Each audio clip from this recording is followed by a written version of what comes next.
Hello? Hello?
Permission for both the diets,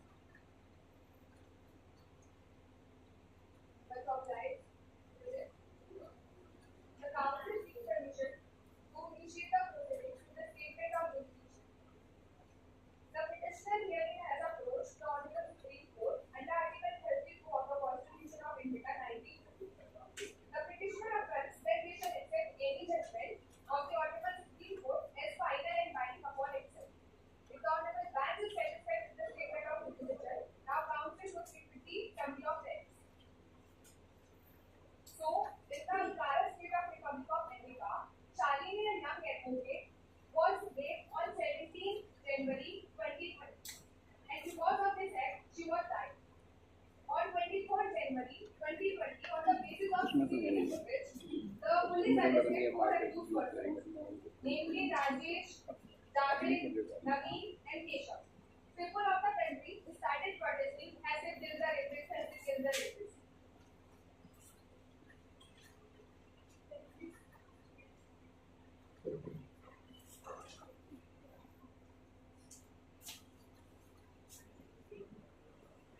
On 24 January 2020, the police presented the four accused before the local magistrate and requested for the 7 days remand for the further investigation. On 3rd February 2020, media flashed the news that the accused had been raped, the accused of the rape had been shot dead by the police officers while they were taking to the court. So, the investigation in charge in the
is going to be deal with issue number 1 and 2, and my co-counsel is going to be deal with issue number 3 and 2.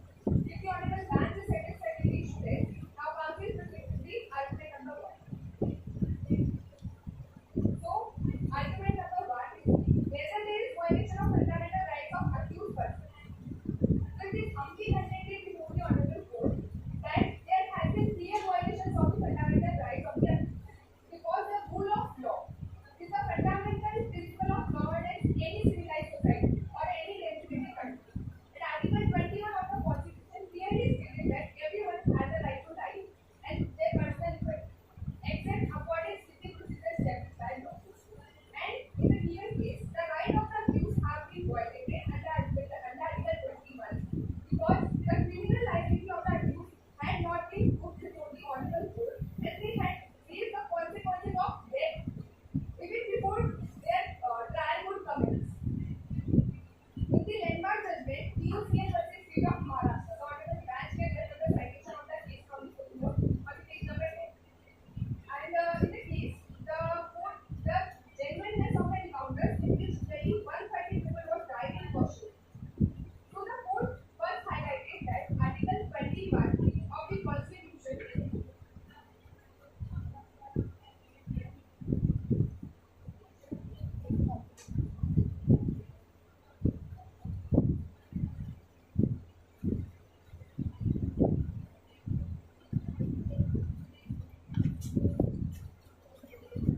extended by time.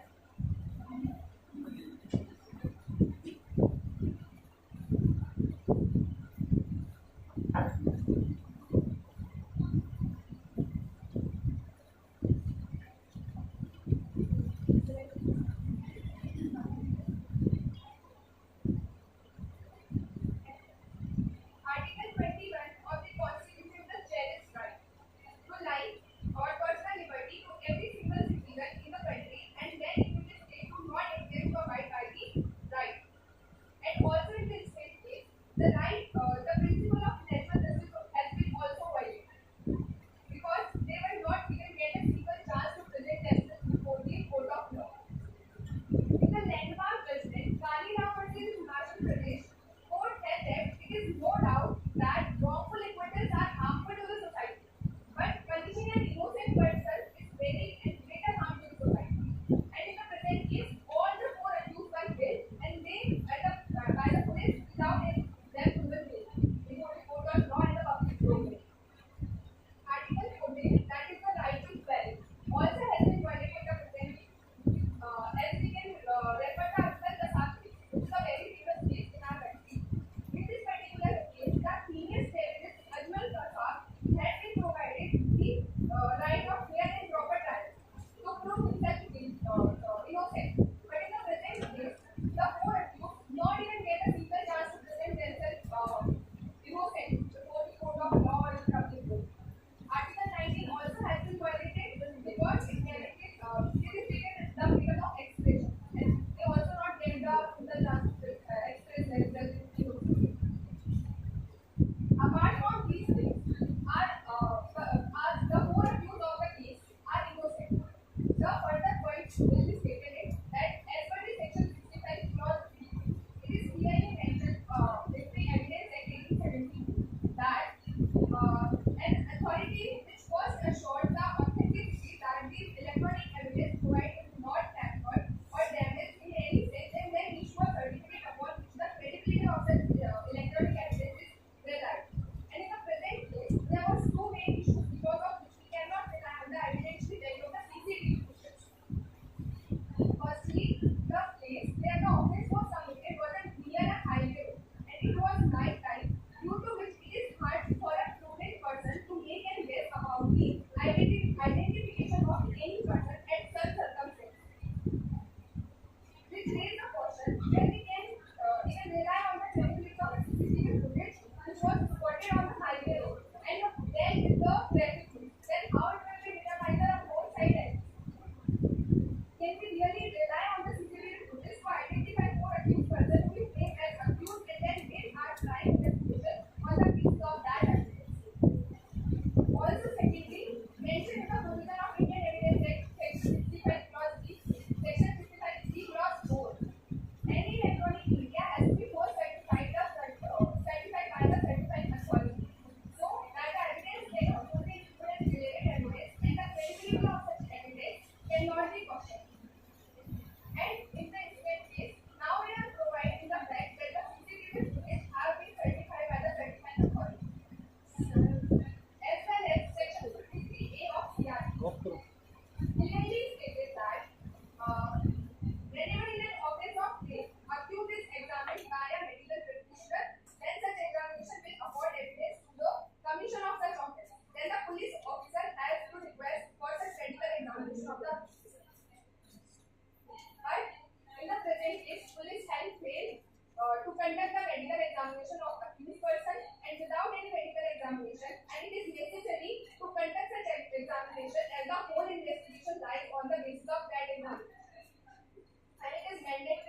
falsely prove the accused guilty.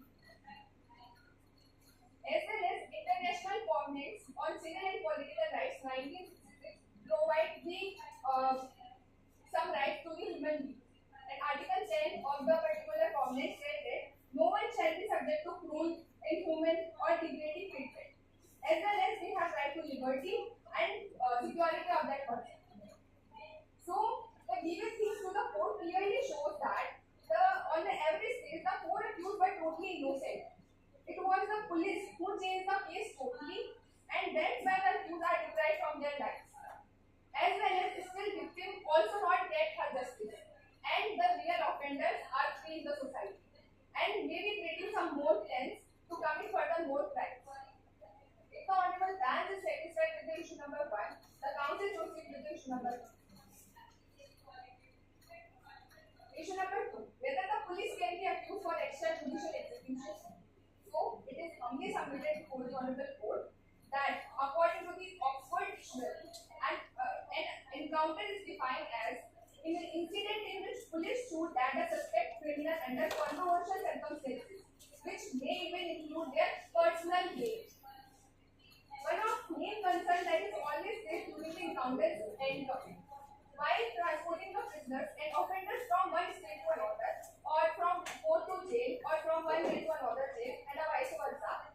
But in case of encounters, it is often seen that the police take defense on the grounds that accused try to snatch and seize the firearms and ultimately getting killed. And this was only ground which police always used. And it has been evident in history also that the police has also been taken execution on the same ground, and in as same as is being in the present scenario, and the maybe chances are more likely to happen in the future also, because there is no other defense except it. And in the present case, the accused were arrested on 23rd January 2020 and then presented before the local magistrate on 24th January 2020 and also requested for 7 days remand period for the further investigation. On 3rd February 2020, media flashes the news that the 4 accused have been shot dead by the police while they were being taken to the court. According to these facts, the question was raised that the 7 days remand period has been exceeded, and after completing the 7 days, the police not fulfill their duties properly because they delayed to send the 4 accused to the judicial custody. And before sending to the judicial custody, the police were killed there.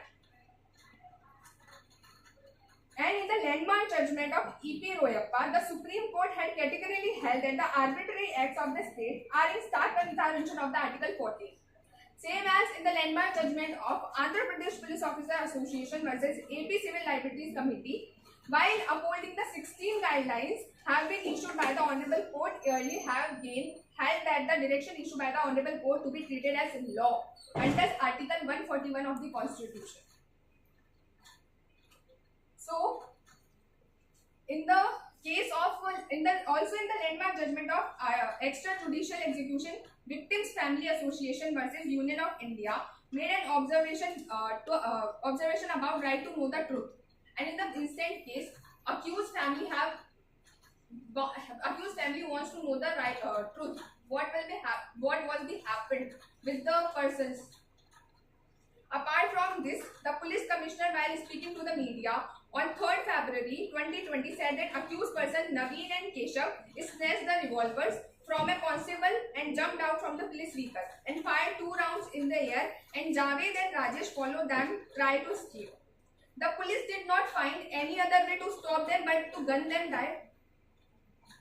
The court alone, after the procedures, even the police have become hero in the police wants to become hero in the public domain because they were killed the very famous rapists and want to gain the fame in the society.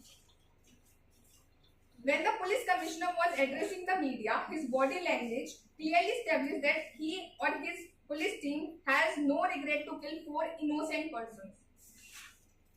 If these type of activities allowed, then there is no meaning of civilized society, and there is no hope that we all are governed by the rule of law. So, if police only want to deal with the matters like this, Then why the judiciary system is established in the society, and why the legislation enacts a lot of laws and create a lot of burden to the law students to read it out of them during their academic sessions, and then will be no use of it. Like police deal with the police will always deal these types of matter. Also, the Police Act, the Police Act 1861 governs the police. We also want to amend in the particular act because this is the 21st century and the act is established in the 1861, and we want to be amended because nothing is constant in our life, in nature, and in anywhere. If the Honorable Bench is satisfied with the issue number 2, Council seeks permission to call my co-counsel for the dealing with the further proceedings. The Council seeks permission to approve the rights.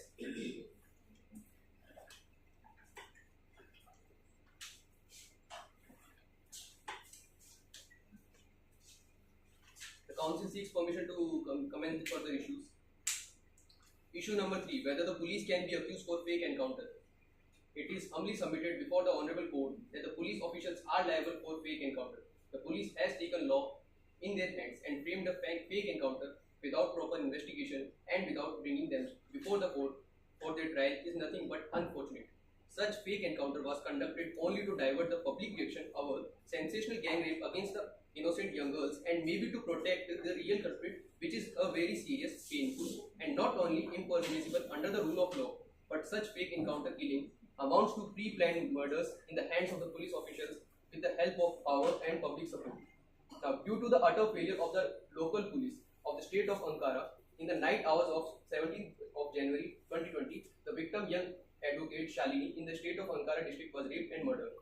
Now, in the order to divert the minds of the large public reaction which has been enrolled after the investigation, it is submitted that the concerned police personnel have claimed that they have arrested 4 accused persons within 24 hours, having recorded the statements of all the 4 accused persons and have taken the 7 days of police remand. While the police were taking 4 alleged accused to the court were shot dead in the name of encounter. Now the police here have violated the guidelines or observation of this honorable court in the case of PUCL versus State of Maharashtra. The respondent, that is, the police official, conducted illegal fake encounter and killed 4 alleged rape accused in the state of Ankara. There is a clear chance of the tampering of evidence and witnesses by the respondent police official in the case of fake encounter killing.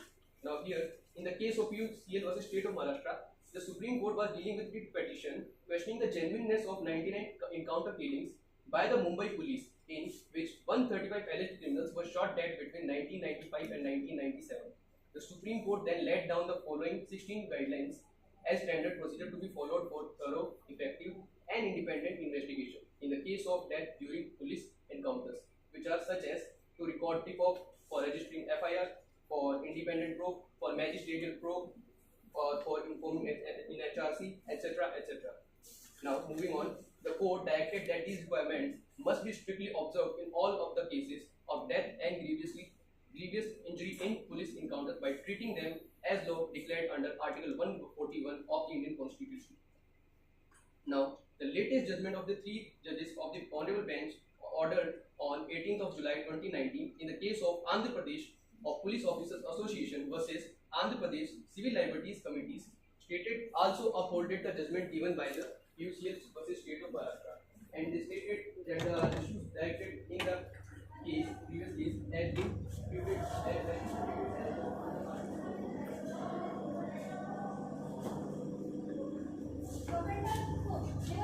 So that's why the police officers killed them. The truth is that such encounters are in fact not encounters at all, but these are considered as cold-blooded murders by the police authority. Here, it is completely unconstitutional. Triple-happy policemen who can think that they can kill people in the name of encounter and get away with it should know that what fellows await them. They are not recognized as legal by our criminal justice administration system.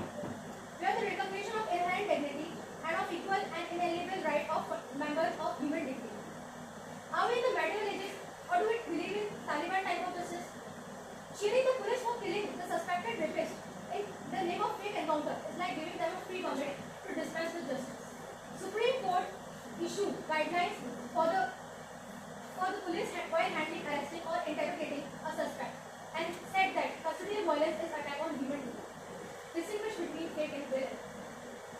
encounter can be defined as an incident in which police shoot at suspected criminals, and when such incident is fake or has been created by the police itself, then for their personal gain it becomes fake. The killing of disease in alleged encounter was made by a section of people, political leader and media. While applauding the acts of extrajudicial killing accused of crime, before facing the argument that justice denied, justice delayed is justice denied, one should keep in mind that justice hurries is justice denied. It is indeed correct to say that delay in court proceedings serve as a ground of provocation to this heinous crime of fake encounters.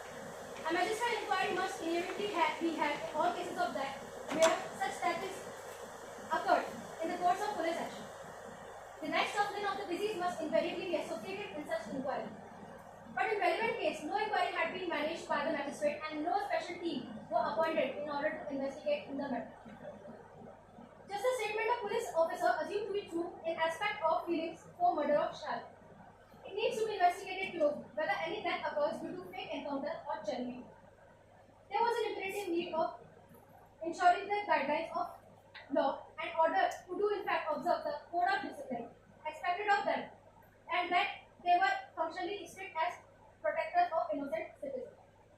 If a policeman is given an illegal order by a superior to do a fake encounter, then it is his duty to refuse for the same.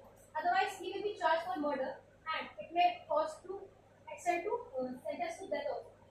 Exercise of power need to be within the rule of law. Fake encounter are nothing but more than mockery of rule of law. It affects administration system of criminal justice and credibility rule of law. The said action of authority is not appreciable. Such type of action of administrative authorities instead of moral busting of a police officer who have been shown extra bravery while busting the international gaps and eliminating the criminals instead of giving promotion passes order without assigning any kind of reason. Without application of mind, if administrative authorities are permitted to act in manner like this, no police officer will be able to show the extra bravery. If my lordship is satisfied with the argument heard, the council seeks permission to proceed with the last argument at once. Must comply. Whether police is accused for murder or not, it is humbly submitted that the Court of Republic of India follows the rule of law enshrined in the Constitution. The people are also guided by the law of land. That is the Constitution which is considered as the supreme law of the land. According to the Constitution, the fundamental rights are first and essential rights of an individual too. All of these rights are subjected to some restrictions, but deceased were only suspected of crime. The hearing and examination of the same was still pending. Police has a duty to protect fundamental right of every person, either he is a normal person or a convicted criminal. Judiciary follows, that is, EI incumbent probation quid non quid negate, which means innocent until proven guilty.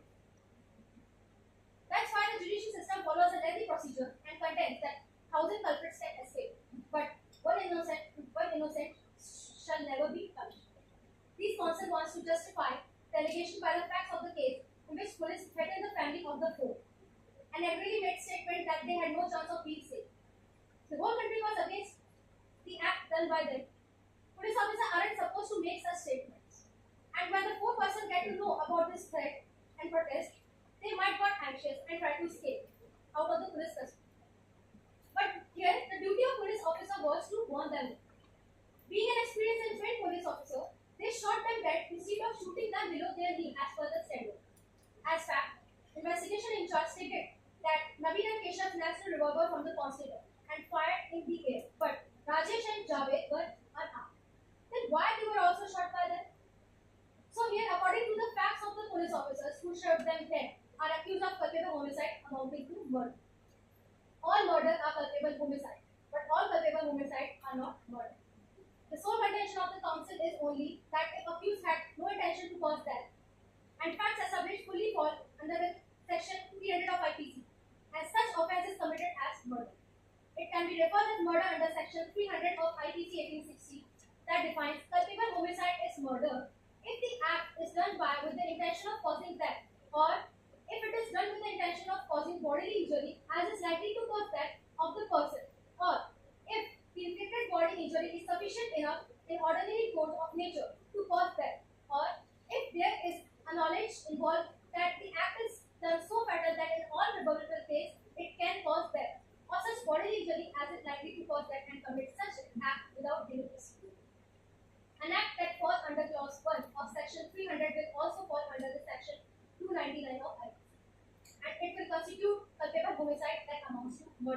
in both cases. Here, second condition is fulfilled, as the police officer was familiar of the fact that if they will shoot, then the poor man this kind of injury may cause death to them. Third condition is being fulfilled as the police officer has done bodily injury which has done the bodily injury which was sufficient to cause death. The fourth situation is fulfilling when police officer were all armed and deceased person were aware of the fact that the police force was intended to abstain them from escaping from their custody.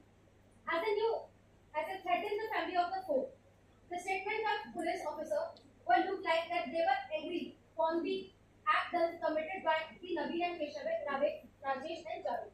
If it was so, that it is shameful and also unlawful that whole country that the police force is not executing their duties with accordance the judicial system and taking law into their hands by killing guilty. If Lordship is satisfied with the last argument advanced, the council seeks permission to proceed with the court. Therefore, in the light of the facts of the case, issues raised, arguments advanced, and authorities cited, this honorable court made pleas to declare that the informed judgment passed by the High Court of Ankara be kindly quashed and set aside and declare that police officer is accused of murder. The act of police violated fundamental rights of the encounter done by police officers was failed. The compensation to the family of accused and pass any order that it may be put in the hands of justice, dignity, and good consent, all of which is respectfully accepted.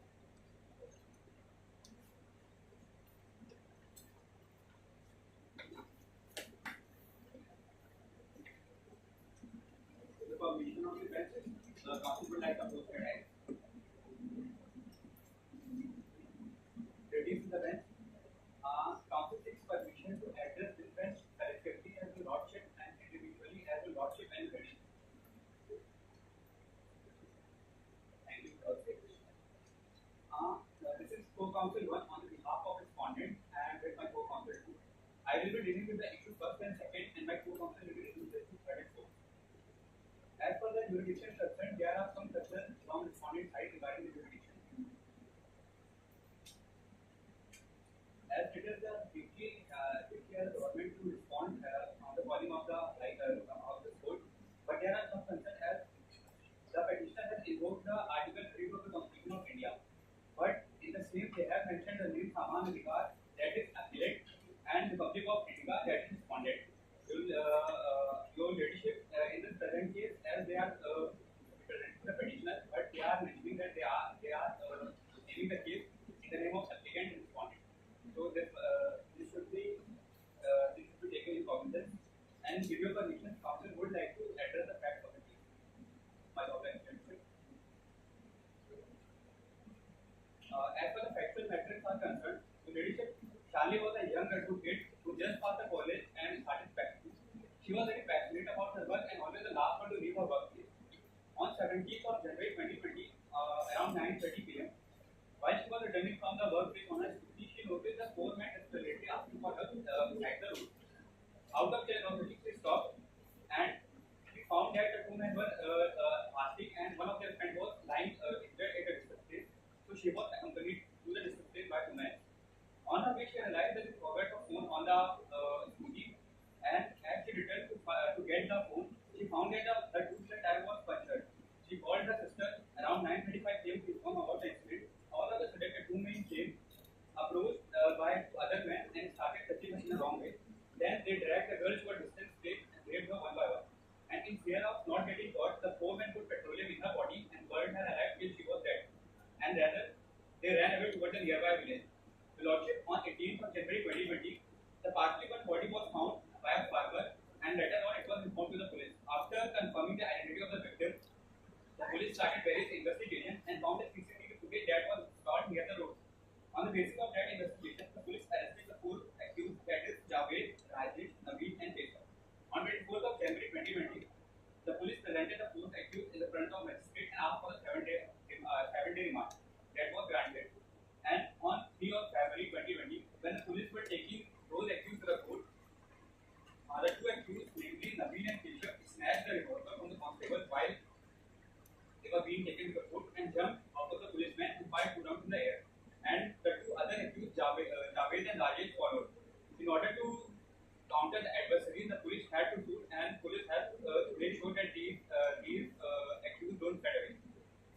Lordship, NGO named Saman Adhikar has filed a petition before the court, Honorable High Court of Ankara. And High Court of Ankara, after reading all the evidences provided by the respondent, declared that and finds that the act of police as the act of bravery and sudden reflex to counter the situation which arose in front of them. Later on, families of the accused filed a writ petition before the Honorable Supreme Court of India under Article 32 of the Constitution of India. Also, NGO, after the judgment of High Court, approved the Supreme Court on the contention of violation of human rights as well as fundamental rights guaranteed by the Constitution of India. If the bench is relevant with the facts, the Council would like to proceed with the third. Much of it.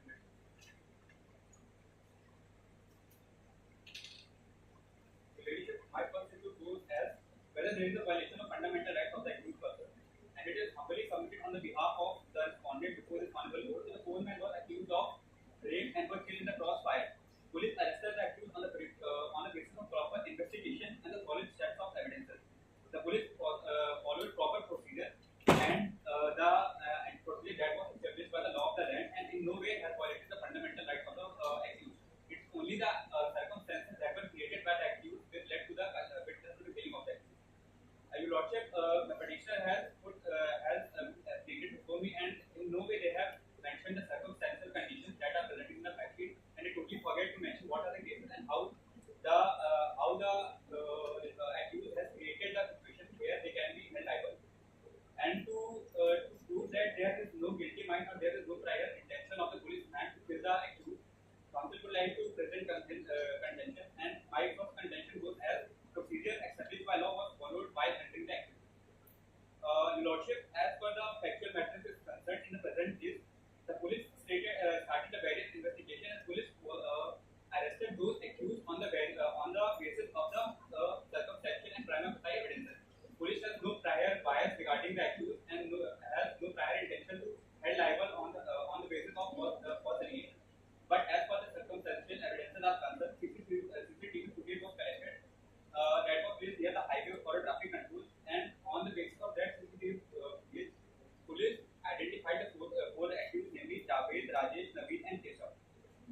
Your Lordship, as it is well defined that police has no right to justify anything. Police only duty is to arrest the person, to investigate to do investigation regarding the case and present the accused before the court. And police was very surely doing that in the same case, as police has firstly arrested the accused on the basis of CCTV footage that can be admissible in the court according to section 65B of the Indian Evidence.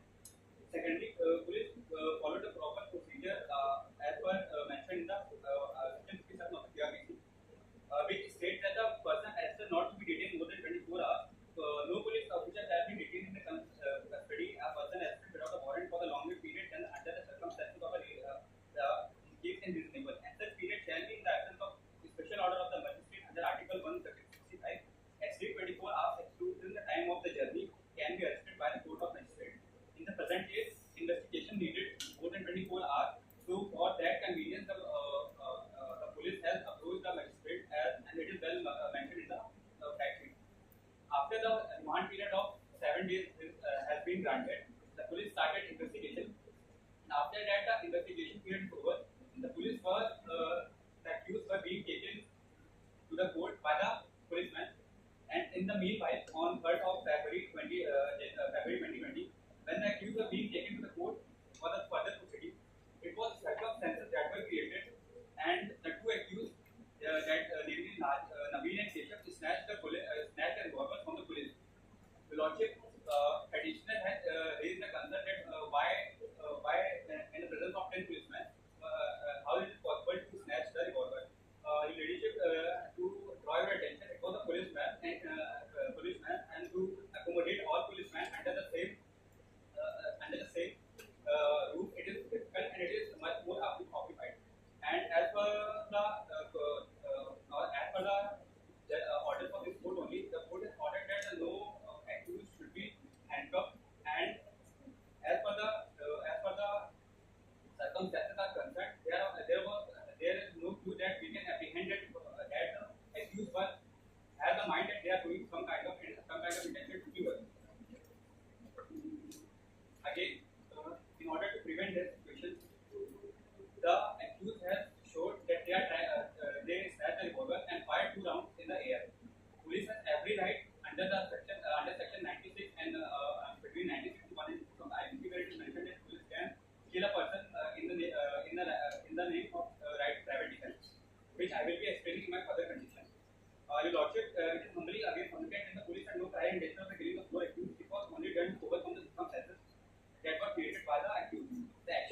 punishment in order to encounter the adversaries created by the accused is legally justified, as I mentioned, under the IPC and under the CRPC.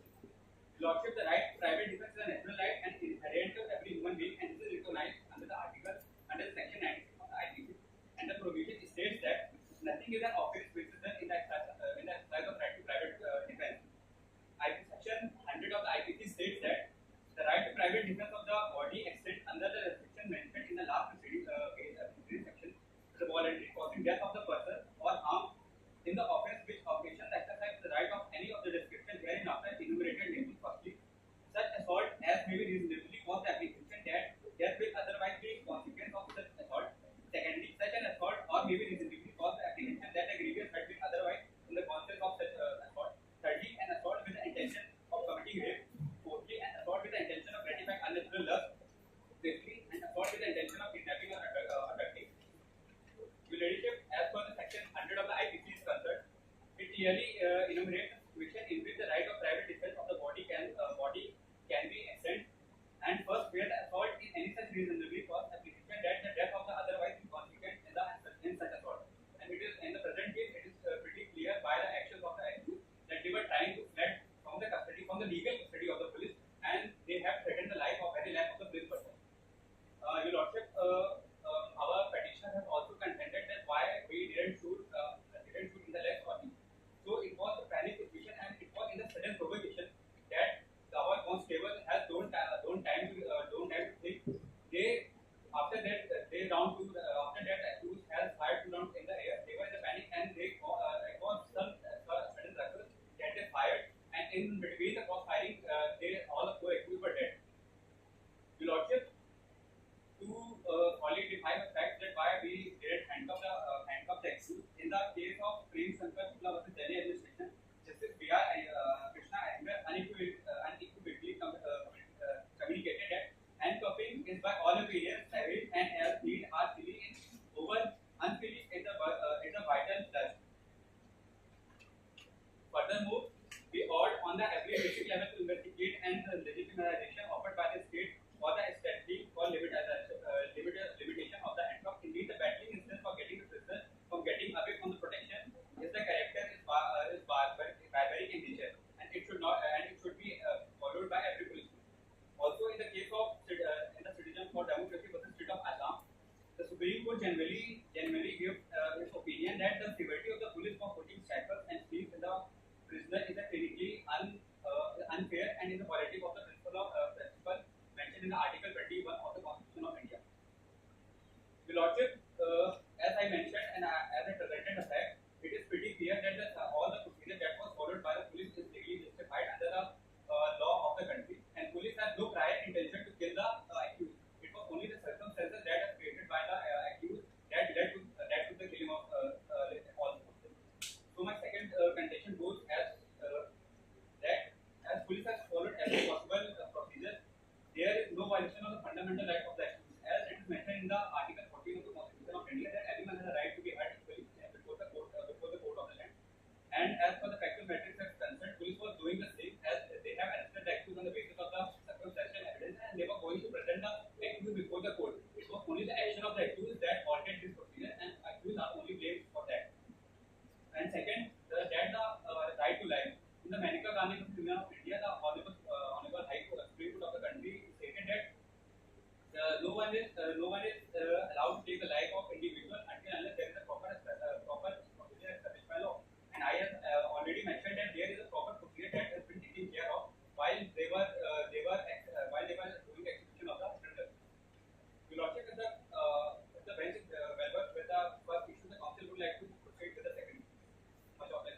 and the accused got killed. Your ladyship, the council would like to here address the case of Batala encounter of 200. On September 19, 200, Delhi police special team has carried out an encounter in Batala House in Jamia Nagar, where two suspected of Indian Mujahideen terrorists and Inspector Mohan Chand Sharma got killed. Some people question the authenticity of the police encounter and claim it was a stage. But the National Human Rights Commission also conducted an investigation by the police and found out that it was, and they give the opinion that with regard to the circumstantial evidence that was presented by the police, it was very clear that there was no violation of human rights and nothing further is required to be done in the commission. And it was pretty clear that it was done only to protect the police from the adversaries. And the commission closed the case and given the clean sheet to the police. Therefore, it can be clearly seen that that caused by the police in order to save their lives and discharge their duties in the color of their office is very well covered within the law. And we can't say that it is unjustified and it is an extrajudicial case. A second contention is police are allowed to use force in order to get custody of accused persons. The permission to use force expressed also in the other statutes like Section 46 of the CRPC, which states, and I quote, arrest how made in making an arrest, the police officer or other person making the same shall actually touch or confine the body of the person to be arrested unless there are permission of the custody by the word or action. The clause 2 states, if such person forcibly resists the endeavor to arrest or attempt to evade the arrest, such police officer or other police people may use necessary force to counter that adversary. Third, claims that nothing in this section gives right to accuse or that of a person who is accused of offence punishable with the death of imprisonment and imprisonment of life. Lordship, to conclude what I have said, I would like to draw your attention as my petitioner has stated the case of Public Union Civil Liberties versus Supreme Court, where they mentioned that the Supreme Court has ordered that police should not be allowed. Further in there, police has ordered that under certain conditions and adversaries, police are allowed to use power in order to counter the criminals and terrorists. It may be necessary to fight criminals with a strong hand, which may involve vesting a good amount of discretion in the police officer or other parliamentary forces engaged in the fighting with the IC.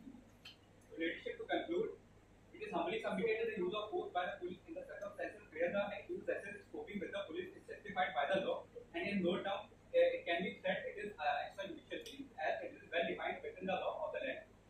If the council is relevant with the argument, therefore, I would like to seek permission to call my co-counsel for further. Much obliged.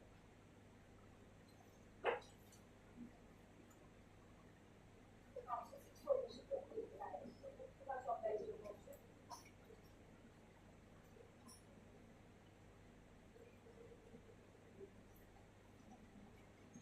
Ladies to the bench, this is counsel on the behalf of the respondent. The counsel will be addressing third and fourth issue.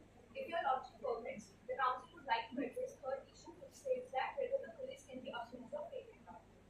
What's up there, Your Lordship? Your Lordship, the counsel humbly contends before the honorable court that police officers are not guilty of the offence of fake encounter. The accused were charged with a heinous crime of rape, and while they were being taken to the court, two of the accused snatched the revolver from the constable and fired 2 shots in the air, which clearly shows their intention to harm the police officers in order to free themselves from the arms of justice. The same could be reiterated from the famous saying of R.P. Higgins, which states that an attempt to commit a crime in common law itself a crime. The police officers, as per Section 96 of the Indian Penal Code, in the exercise of their right to private defense, shot the accused, which brought about their death.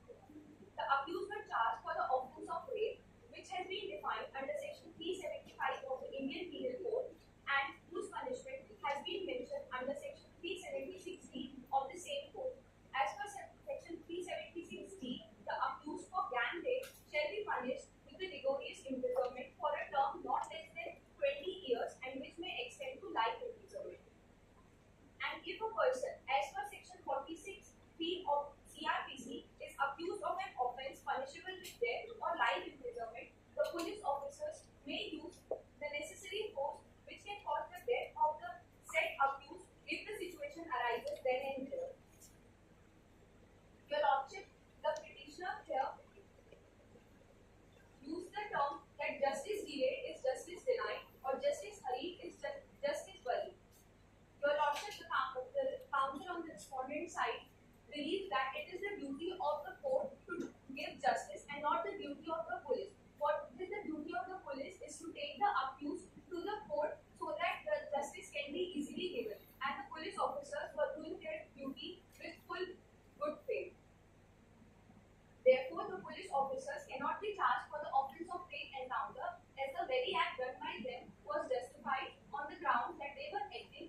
any person is booked under Section 300 of Indian Penal Code, but there are certain exceptions where circumstances could be considered while discharging the punishment.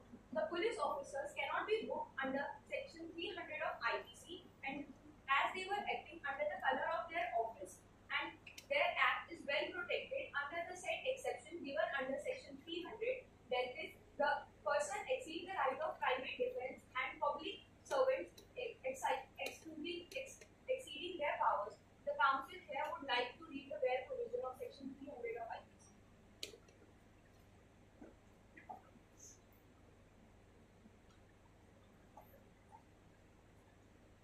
Before moving to Section 300 of IPC, the council would like to read the bare provision of Section 299, which talks about culpable homicide.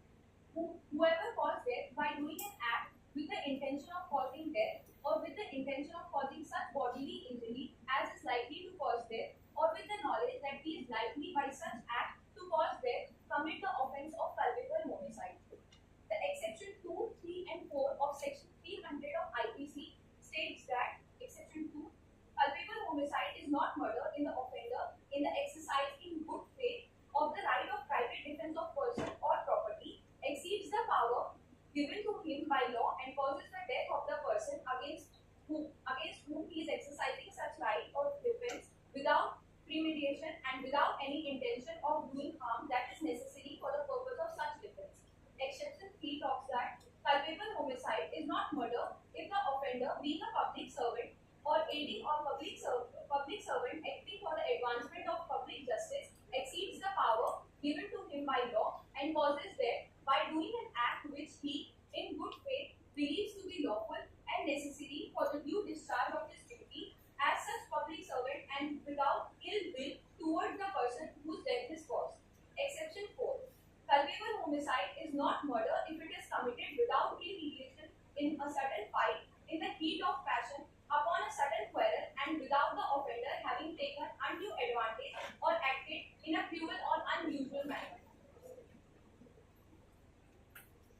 The police officer, being public servant, were acting under good faith that the said accused of the crime had been laboured against them do not flew from the arms of justice and are rightfully punished for their heinous crime. Moreover, the force that the police officer used in the exercise of their right to private defense was reasonable if we look into the situation that transpired. The incident is well within the ambit of Section 100 of Indian Penal Code, and the same could be said reasonable if we look into the fact that had the police officer not acted at that spur of time, the same could have well brought about their death, because the very act on the part of the accused of snatching the revolver clearly shows the intention of the accused to kill the police officers and flee from the arms of justice. As the petitioner stated that why Rajesh and Javed were killed as they were unarmed can be justified by Section 34 of Indian Penal Code.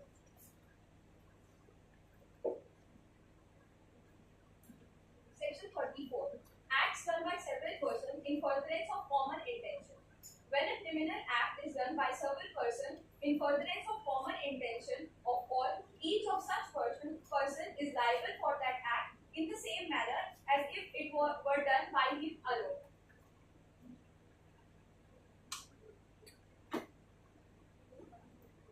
Here, Rajesh and Javed joined the other two accused when they snatched the revolver from the police, which clearly shows their intention to harm the police officer. The said act of police officers can well be justified on the case by the case of Darshan Singh versus State of Punjab and others, in which the Supreme Court held that when there is a real apprehension that the aggressor might cause death or grievous hurt, in that event the right of private defense of the defender could even extend to causing of death. A mere reasonable apprehension is enough to put the right of self-defense into operation.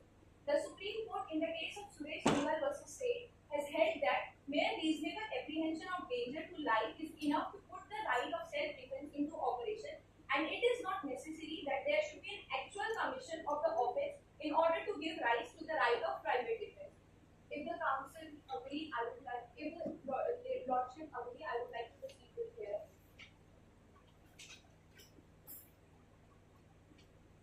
Therefore, in the light of issue raised, argument advanced, and authority cited, the respondent humbly prays before the Honorable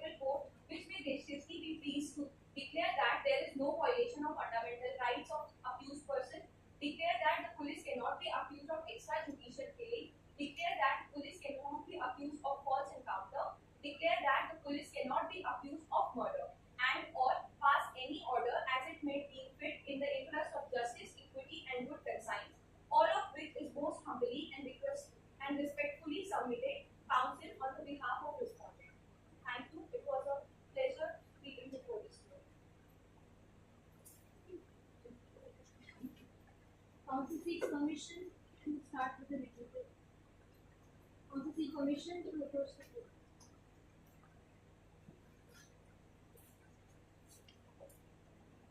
As my opposite counsel stated, that police fired towards them, and in cross-firing, all 4 accused were killed. I would like to clear that, my lordship, there was not any cross-firing occurred, and accused were killed. They stated that he ceased fire 2 rounds in the air and threatened the very life of police. My lordship, no police authority life was threatened.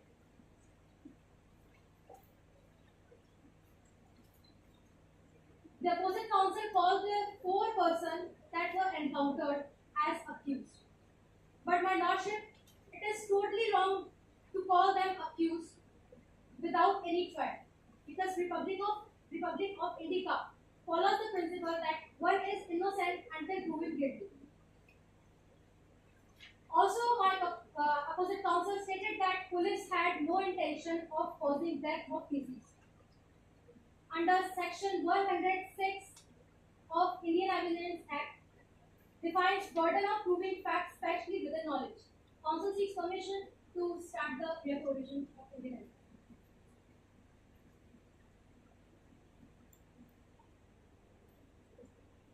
When a person is accused of any offence, the burden of proving existence of circumstances bringing the case within or any of the general exceptions is in the IPC 1860 or within any special exception or provision contained in any other part of the same code or any law defining the offence is upon him, and the court shall presume the absence of such circumstances. Secondly, the counsel seeks permission to proceed to the review. Secondly, they stated that act was committed by police authority was falling under section 300 of IPC, exception number 3. I would like to make them clear that according to 105 section of Indian Evidence Act, burden of proving that cause of accused come within the exception. Counsel seeks permission to read the bare provision of Indian Evidence. First off.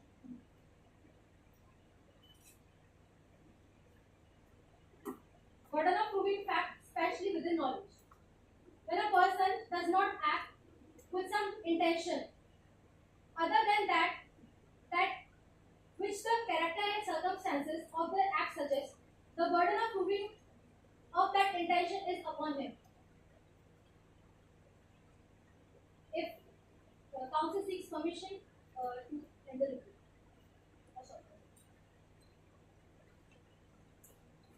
The position of the writ of the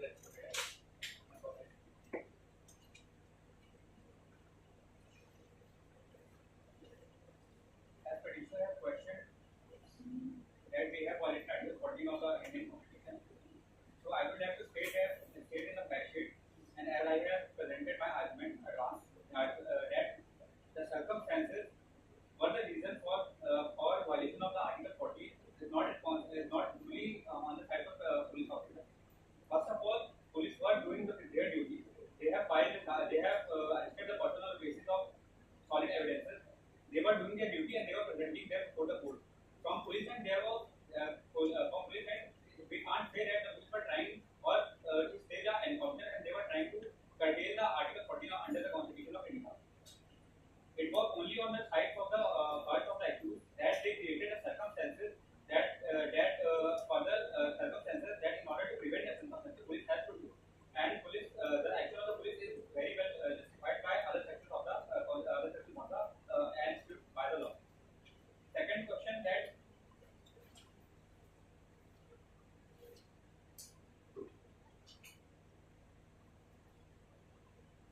regarding the intention, there are petitioner only mentioning the abstract regarding the case, and they forget to mention or describe that how accused has created a circumstances. Police in no way or in no prior intention have ever maintained or ever tried to kill the 4 of them. But as per the factual matter is concerned, there are the circumstances that were created, and in order to overcome those circumstances, it was very well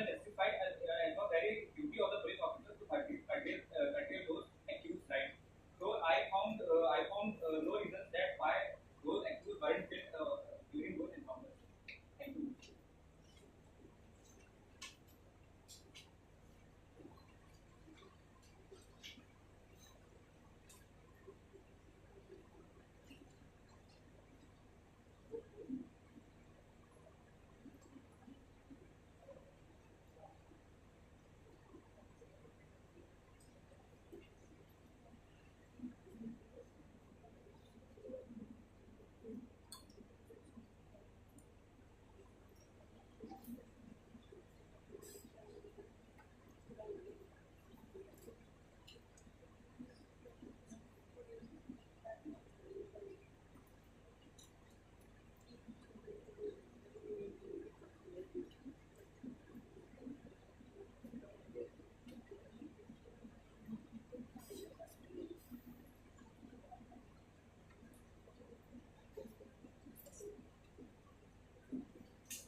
ये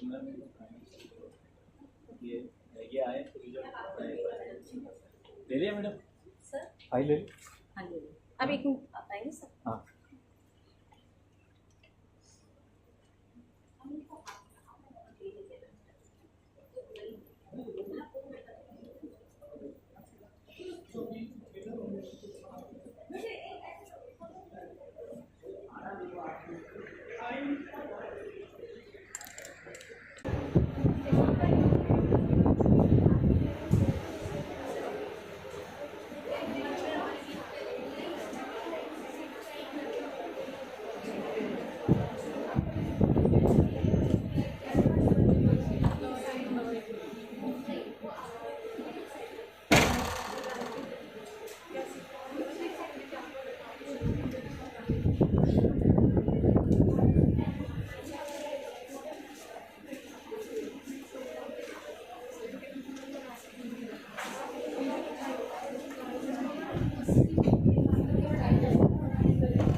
wifi से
clearly shows that the whole circumstances were already made up by the police officers.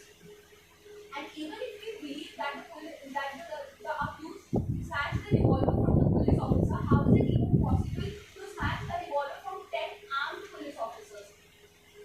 Even if they snatched the revolver, they fired the shot in air, which clearly shows that the accused did not have any motive to kill the police officer. Rather, they were just trying to defend themselves, as the police officers had already threatened their families and made a statement that there stood no chance of them escaping death. The council, even if we believe that they were the rapists, the council here would like to state a case, Moot versus State of Jharkhand, where the Honorable Court stated that it is not the duty of a police officer to kill the accused merely because he is a dead criminal. The council humbly pleads before the Honorable Court that there should be an independent investigation agency established under the guidelines issued by the Honorable Court in the case of PUCL and others versus State of Maharashtra and another, which would investigate the case without any biasness, as the learned court cannot solely base its judgment in the instant case on the basis of statements given by the police officers. The above mentioned four accused police officers, as the above mentioned accused were the rapists, and in the letter and spirit of law, the case should be settled without any iota of doubt, which in this instant case is missing, as the police officers couldn't find any substantial evidence to prove this claim.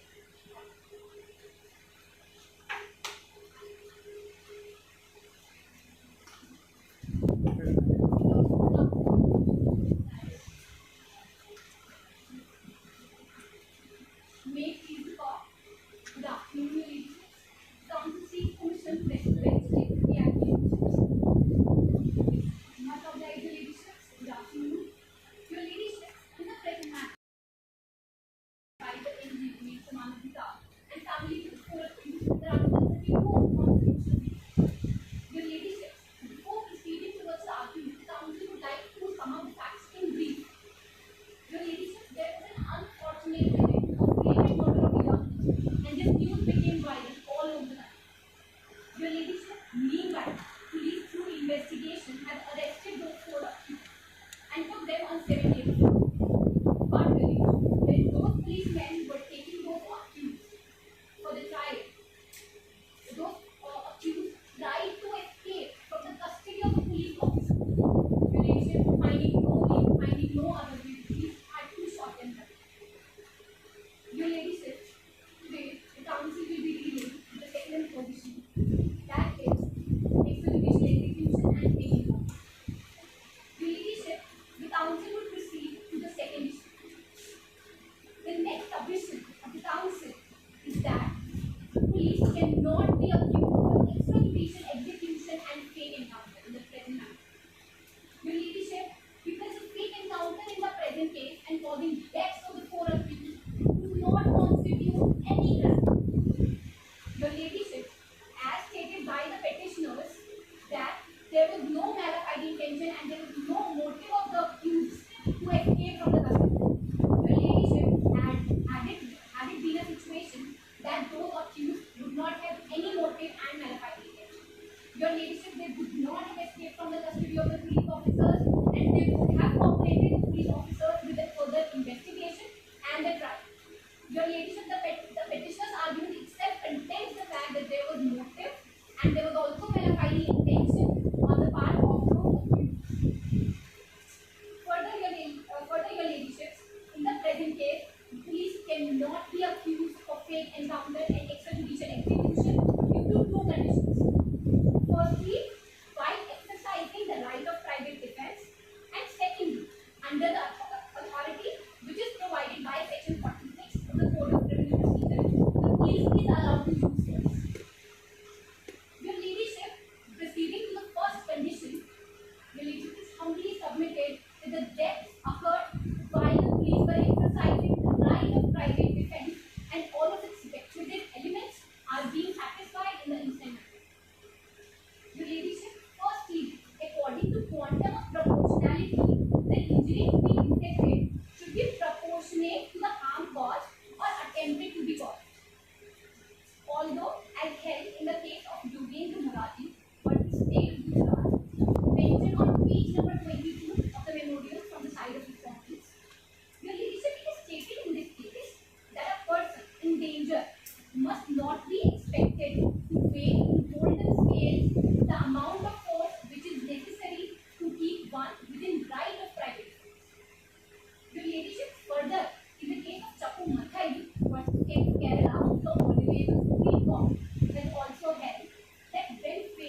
the initial burden is always on the petitioners, and your ladies in the present case, the petitioners have not provided any evidence with respect to their claim of fake encounter.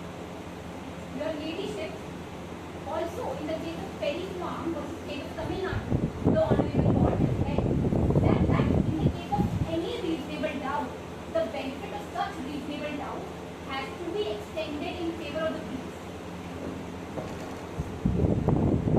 Secondly, your ladyship, there was a reasonable apprehension of bodily injury or death against the accused. Your ladyship, the right of private defense arises only against the act which would otherwise constitute a crime. Your ladyship, however, it was held in the case of state of Odisha versus Rama Muguni that it is enough if the accused apprehends that such an offence is contemplated and it is likely to be contemplated. Your ladyship, in the instant case, though the accused had snatched yet committed, but this was the reasonable apprehension of death or bodily injury in the mind of those policemen, as they were likely to be shot by those accused. Thirdly, your ladyships, the right commences as soon as the reasonable apprehension danger of the bodily injury arises from an attempt or threat to commit a offence. In the case of Bhakti Ram states that a person may pursue his adversary until the danger is ended, and if in a conflict between them to happen to kill the attacker, such killing is justifiable in law. Your ladyship, here, even though the offence was not committed, the apprehension of bodily injury or death and jumped out of the police van and started firing in the air. Your ladyships, in the present matter, the apprehension also continued when the accused were alive and posing a threat to the police officers. Therefore, your ladyship, the killing was justifiable in law and was an exercise of right of private defense. Further, your ladyship, commencing with the second condition, the police was authorized to cause death under section 46 of the Code of Criminal Procedure. Your ladyship, according to section 46 clause 2 of the Code of Criminal Procedure, if the person being arrested forcibly requests the endeavor to arrest him or attempts to evade the arrest, the person empowered to arrest may use all necessary means possible to stop them from evading that arrest. Your ladyship, further, as per section 46 clause subsection 3 of the Code of Criminal Procedure, it also gives the right to cause the death to the person who is accused of an offence punishable with death or imprisonment of life. Your ladyship, it was held by the Honorable Supreme Court in the case of Agnesh versus State of Bihar that in offences involving punishment up to 7 years imprisonment, the police may resort to the extreme step of arrest when it is necessary. Your ladyships, in the present case, the persons have died as a result of the encounter were accused of such serious offences of gang rape and murder of a young girl. Your ladyships, and both offences, your ladyship, the offence of gang rape as per section 376B of the Code of Criminal Procedure is punished with imprisonment not less than of 20 years, which is exceeded maximum up to life imprisonment.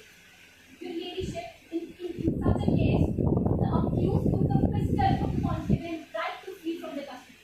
Your ladyship, hence the police had the authority to use force against them, which might even amount to death under section 46 clause 3 of the Code of Criminal Procedure.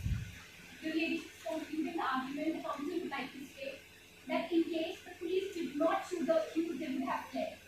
And your ladyship, they have triggered mass agitation and widespread anger throughout the nation. Your ladyship, and the role of the police would have been in question. Therefore, your ladyship, the act of the police was an act of bravery and sudden reflex in order to counter the situation which arose in front of them, and not a fake encounter or an extrajudicial execution. Your ladyship, also God, the counsel would like to proceed to prepare. Therefore, in light of question 6, argument advanced in the authority side, it is most strongly prayed or implored for the Honorable Supreme Court of India that the court may be pleased to quash the repetition or to pass any such order that is Honorable Court deems fit in the interest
Your Lordship, the person is deprived of his liberty under a procedure which is not reasonable, fair, or just. Such deprivations would be violating of his fundamental rights under Article 21 of the Indian Constitution. And Your Lordship, in the present matter, the police have no right to shoot down those accused and to deprive them of their life and personal liberty. Secondly, Your Lordship, there is violation of accused right to free and fair trial, which is guaranteed under Article 21 of the Indian Constitution. Your Lordship, it is humbly submitted that a fair trial is the heart of criminal justice, and it is an important facet of democratic quality that is governed by the rule of law. Your Lordship, the object of fair trial is to provide fairest opportunity to the accused to prove their innocence, as assurance of fair trial is the first imperative of the dispensation of justice. Your Lordship, in the present case, the police have taken law in their hands and caused the death of four accused before the commencement of trial. Your Lordship, those four people were merely were just accused of the offences, and it was nowhere established that whether they had actually done the crime or not. Your Lordship, they had every right to prove their innocence before the court of justice. Lordship, but police in the present case have taken law in their hands and shot down those four accused brutally in a fake encounter. Your Lordship, this action of the police is in gross violation of fundamental rights of the accused person. Your Lordship, there are two separate bodies, police and judiciary. Your Lordship, but there in the present case, the police have taken the job of the judiciary and themselves have given them sentence. Your Lordship, in the present case, thirdly, the accused has a right against custodial death, which has also been violated. Your Lordship, in the case of Vidyapeeth versus State of West Bengal, the Honorable Supreme Court of India has held that, however, in spite of the constitutional and statutory provisions aimed at safeguarding the personal liberty and life of a citizen, no incident of torture and death in police custody has been a disturbing factor. Lordship, the judges have further stated in the judgment that experience shows that the worst violation of human rights takes place during the course of investigation. Lordship's custodial death is one of the first crimes in a civilized society governed by rule of law. Your Lordships, the death of the four accused in the present matter has also been held in the custody of the police officers, violating their right against custodial death. Your Lordships, the petitioner further contends that the actions of the police officers is arbitrary in nature and in gross violation of Article 14 of the Indian Constitution. Your Lordships, the Article 14 strikes at arbitrary state action, both legislative and executive. For the Lordship, even in the case of Shaya Banu versus Women of India, the Honorable Court has held that when something is excessive or disproportionate, it would be termed as arbitrary. Your Lordship, in the present matter, the action of the police officers is contrary to law. Your Lordship, the police has caused the death of the four accused in a brutal encounter while they were being taken to the court. Your Lordship, the argument and justification given by the police does nowhere justifies their act, and instead puts a burden on them itself. Your Lordship, it casts a doubt on their actions. Hence, the improved actions of the police are arbitrary in nature and is in gross violation of Article 14 of the Indian Constitution. Your Lordship, there is also violation of international covenants in the present matter. Lordship, there is violation of Article 3, that is right to life, UDHR. Article 8, which is remedies available to a person in case of violation of fundamental rights. Article 11, which talks about the concept of innocent until proven guilty. Further, Lordship, there is also violation of Article 12 of UDHR, which says that no one can attack the reputation of a person. Lordship, further, there is violation of Article 6, Clause 1 of ICCPR, which states that every human being has an inherent right to life and that right shall be protected at any cost. Further, there is also violation of Article 14, Article 14, Clause 2 of ICCPR, which says that which talks about the right to be presumed innocent until proven innocent. Your Lordship, the next submission of counsel is that the police is responsible for extrajudicial execution and fake encounter against 4 men merely alleged of gang rape and murder. Because they were just alleged in the record. The object in such circumstances, the police does not have any right to take away the life of a person who is under their custody. The object such killings are not recognized as legal by our criminal justice administration. The object in the case of Om Prakash versus State of Jharkhand, the Honorable Supreme Court of India termed these killings as state-sponsored terrorism. Your Lordship, there are only 2 conditions when police is allowed to use force. First, while exercising their right of private defense, which is available to everyone. And second, under the authority provided by Section 46 of Code of Criminal Procedure, but Your Lordship, in the present case, neither of these rights are getting recognized. Your Lordship, proceeding to the first condition as to why it is not getting recognized. Your Lordship, it cannot be proved that police officers caused these deaths by exercising their right of private defense, as none of the requisite elements have satisfied. Firstly, Your Lordship, according to the quantum of proportionality, Your Lordship, it is not been satisfied in the present matter, as the quantum of harm that may be caused by exercising the right of private defense shall in no case be in excess of harm that may be necessary for the purpose of defense. Your Lordship, here, even if the story of the investigation in that is to be believed, Your Lordship, they have stated that 2 accused snatched revolvers from the constable and fired 2 rounds in the air. Your Lordship, the other 2 only tried to escape, they did not have revolver in their hand. Your Lordship, the shooting down all the 4 accused can never be said to be proportionate to 2 of them. Your Lordship, therefore, more harm was inflicted on the 4 accused than it was necessary. Secondly, Your Lordship, as held in the case of Jagdish versus State of Rajasthan, that to claim a right of private defense extending voluntary causing of death, there must be circumstance giving rise to reasonable grounds of apprehension that either death or grievous hurt would be caused to him.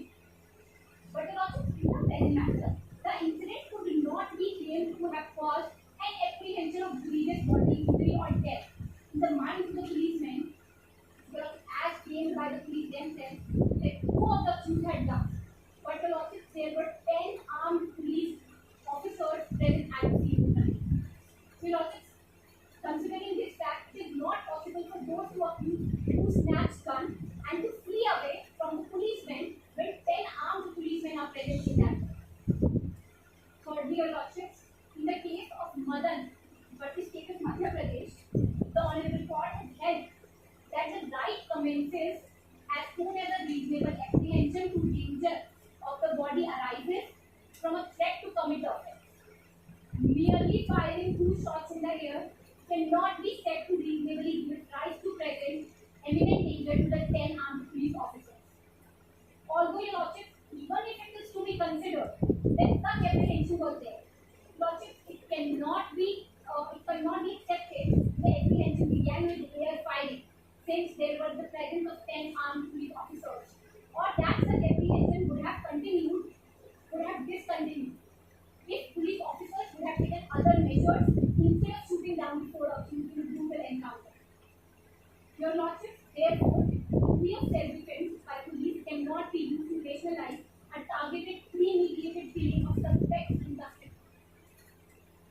Commencing with the second condition, Your Lordship, the police also did not have any authority to kill those accused under Section 46 of Code of Criminal Procedure, which states that if the person is being arrested, forcibly resists the endeavor to arrest him or attempts to evade arrest, the person empowered to arrest may use necessary means to effect action. Section 46, Your Lordship, extends a disconcerting approval to the police authorities to take away the life of a person who has merely been informally accused of a crime. Your Lordship,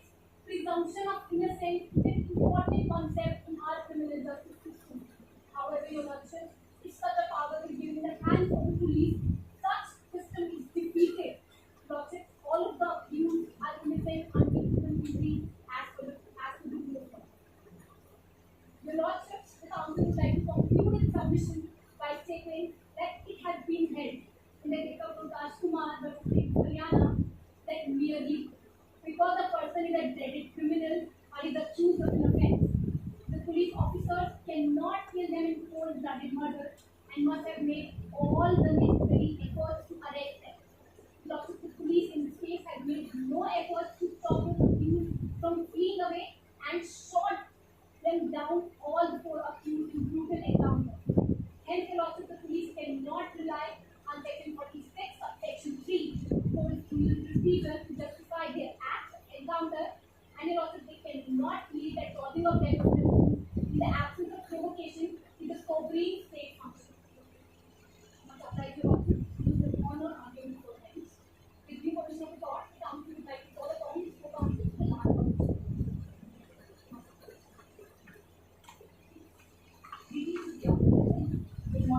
Good morning, Your Lordship.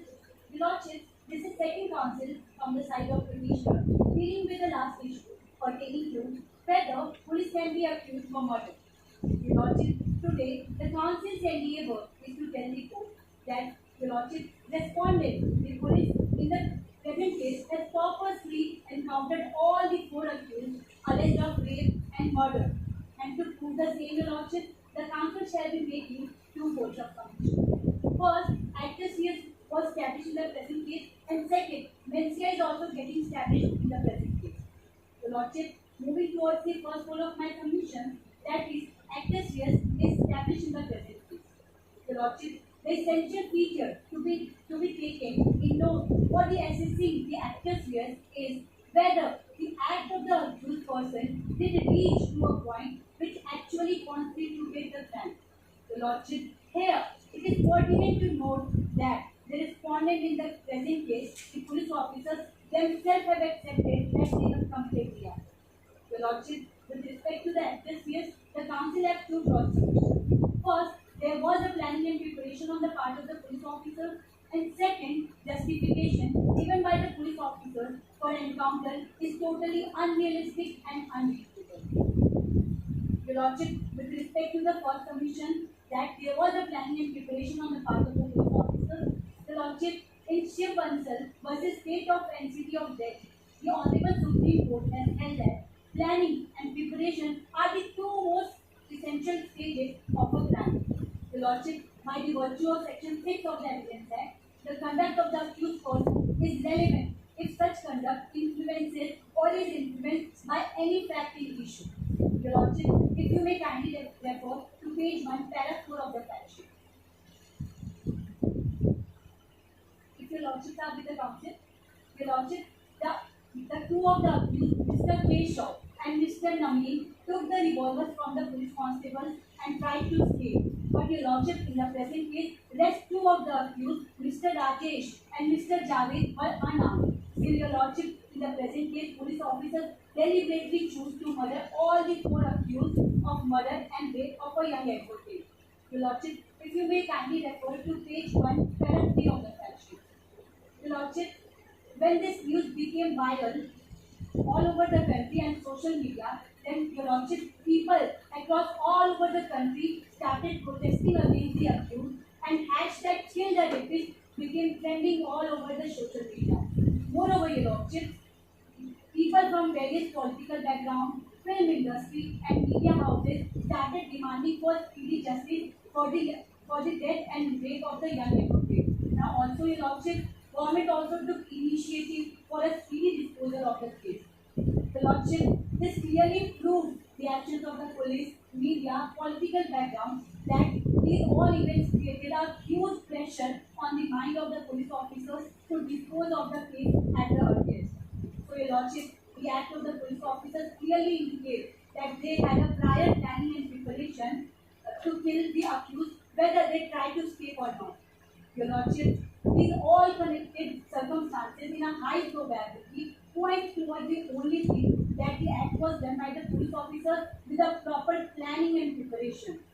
Your Lordship, with regard to the second submission, that is, justification given by the police officers for the encounter is totally unrealistic and unreasonable.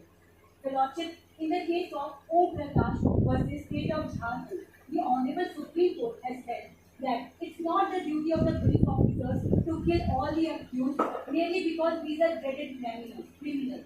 The logic, the police have to arrest the accused and bring to the trial court for the further process. But the logic in the present case, the version of the police officers is that two of the accused snatched the revolvers from them and then they tried to escape. But the logic, it is practically impossible for two accused to snatch the revolvers in the presence of 10 armed police officers and then to fire 2 rounds of shot in the air. Your Lordship, for the sake of the argument, even if we consider the version of the police officer, still, Your Lordship, under Section 105 of the Evidence Act, the burden is on the accused who is asserting any fact which will fall under any general exception of the IPC. So, Your Lordship, here the burden was on the police to prove. So, Your Lordship, here the burden was on the police to produce any evidence which can show that their story of a fake encounter was true. But Your Lordship, in the present case, police has miserably failed to produce any evidence or record which can show that their story of the fake encounter is true. Therefore, Your Lordship, the current story of the police officer cannot be believed in all circumstances points towards only one thing, that Your Lordship, the access here was done by the police officer with a proper plan and preparation. If Your Lordship are satisfied, the council would like to move with the second submission, that is very clear. Your Lordship. Your Lordship, in the case of Lakshman versus State of Maharashtra, the Honorable Supreme Court has held that the intention to kill a person can be inferred from the depth and nature of the injury which has been caused to the deceased.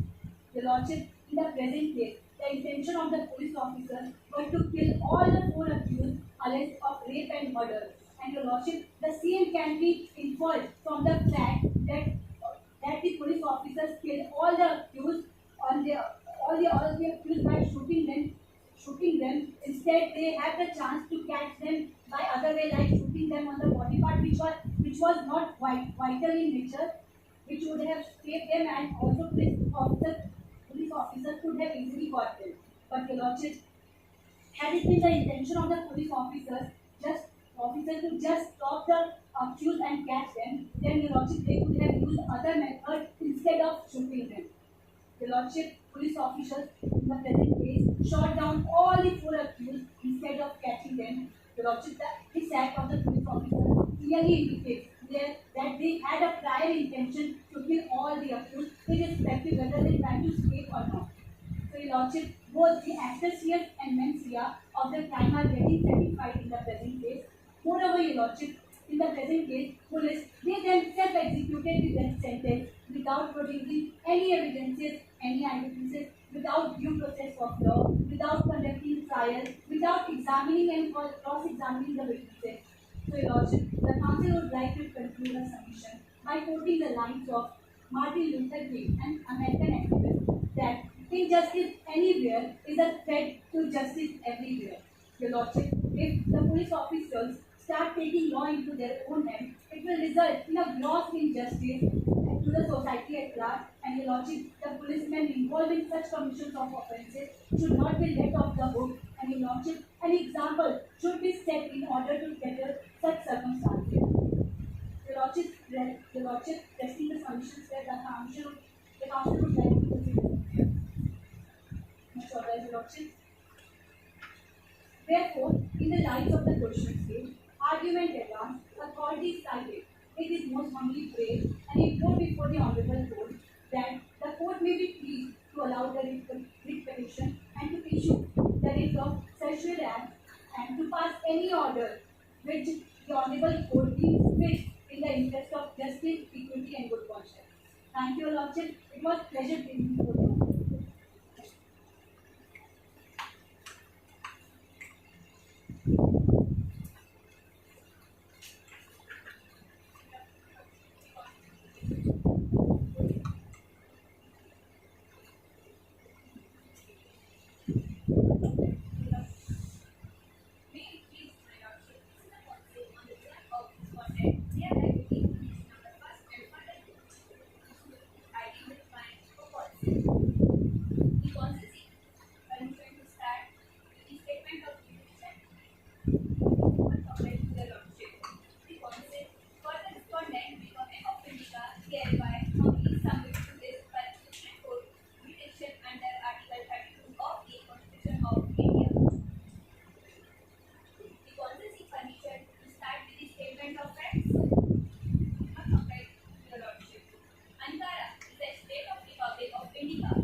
was punctured.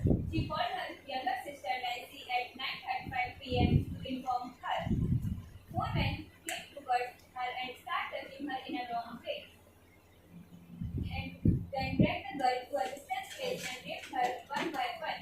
In the fear of not getting caught, the four men put the petroleum in her body and burned her alive till she was dead and ran away towards the nearby village. On 18 January 2020, the partially burned body was found at the underpass on the Ankara-Besara National Highway by a farmer around 6 a.m.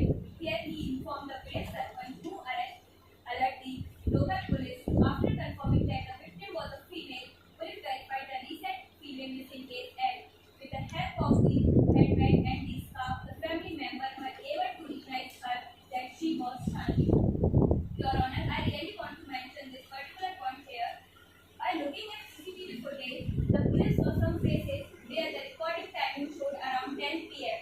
On 23rd January 2020, based on its investigation, the police arrested Javed, Rajesh, Naveen and Kesav. The country started protesting and demand speedily justice. Hashtag Kill the Rapists become viral all over the country and government took initiative for the speedy disposal of the case. On 24th January 2020, the police presented the four accused in front of local magistrate and requested for 7 days remand for the further investigation. On 3rd February 2020, the media spread the news that four accused had been shot down by the police while they were being taken to the court. In the investigation, it was that the Naveen and Kesav snatched the revolver from the constable while they were being taken to the court, jumped out of the police van and fired 2 rounds in the air. Javed and Rajesh also followed them, tried to escape. The police claimed that they found no other way and had to shoot down the four accused, otherwise they would be framed. The High Court gave judgment in the favor of police. The NGO goes to Supreme Court and family of four accused filed a writ petition under Article 32 seeking registration of murder case against the police officer involved. The council seeks permission to proceed with the issue list. Much object to your lordship. First, whether there is a violation of fundamental rights of accused person. Second, whether the police can be accused for extrajudicial execution. Third, whether the police can be accused for a fake encounter. Fourth, whether the police can be accused for murder. The council seeks permission to proceed with argument advance. Much object to your lordship. Whether there is a violation of fundamental rights of accused person. Police have not violated the fundamental rights of the accused.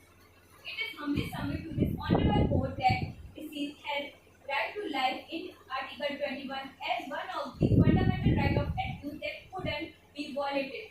Even state is not empowered to violate fundamental rights except in the case of private defense, where person can cause or likely to cause death of other person in order to protect himself.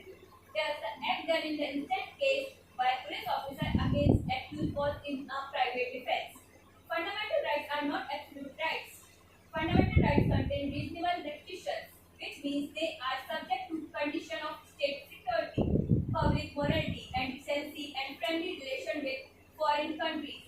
They are justiciable, implied and enforceable by courts. The origins of human rights is expanding, at the same time the crime rate is also increasing. Of late, this court has been receiving complaints about violation of human rights because of indiscriminated arrests.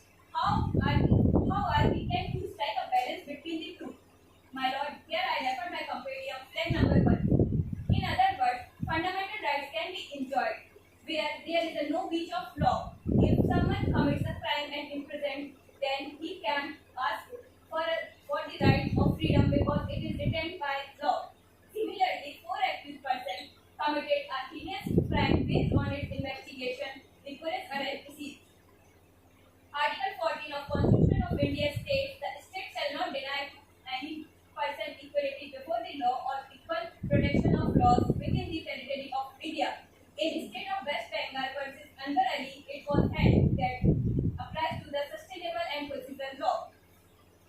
Private defense leads to non-violation of fundamental rights. Everyone has a right of private defense. Right to self-defense is based upon the general maxim that necessity knows no law.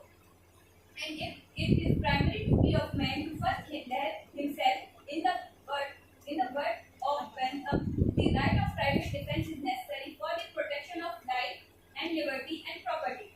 Naveen and Keshav snatched a revolver from the constable, fired 2 rounds in the air, and along with Naveen and Keshav, the remaining two also followed them and tried to escape.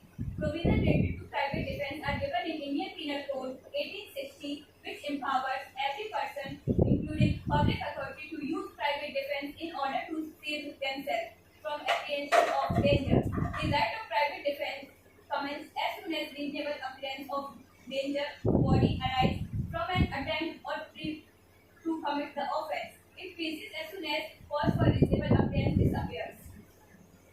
Nothing is an offense which is done in the exercise of right of private defense, as told in Section 96 of IPC 1860. In the present case also, police was acting in private defense. Their act can't be considered as an offense under law. Their act doesn't violate any fundamental right of accused. They just act in private defense. Right to private defense can't be said to be offense in return. The right of self-defense under Section 96 is not absolute, but it's clearly qualified by Section 99, which says that right in no case extend to the suffering of more harm than if it is necessary. For the purpose of defense, courts are empowered to attempt them in such cases. Society can't afford to have criminals escape its liberty, since that would bring about the state of social pollution, which is neither desired nor warranted. This is irrespective of concept of locus. Locus, that is the legal system. Right of private defense is essentially a defensive right circumscribed by governing statute that in Indian Penal Code, everyone has right to defend their life, subject to restrictions contained in Section 99 to defend for a life of themselves. Here, police defend themselves from the act of disease. The act done by 2 out of 4 disease cause reasonable appearance of danger to life of police officer. Thus, it was necessary to take a step of encounter to save the life of 10 police officers. Every person has right to save his own body and the body of any other person against any offense affecting the human body. However, the most important principle is that right of private defense requires that the force used in defense should be necessary and reasonable. In the circumstances, and because of they were not specialized there, they fired 2 rounds, and luckily no police was injured. Snatching the revolver and firing create the circumstances of great provocation. Till then, the police were just in great provocation. They didn't shoot at any time. When 4 accused tried to escape, the police found no other way to shoot down them in order to defend them for escaping. The act done by police was reasonable. If Lordship satisfied with my first argument, I call back the counsel here.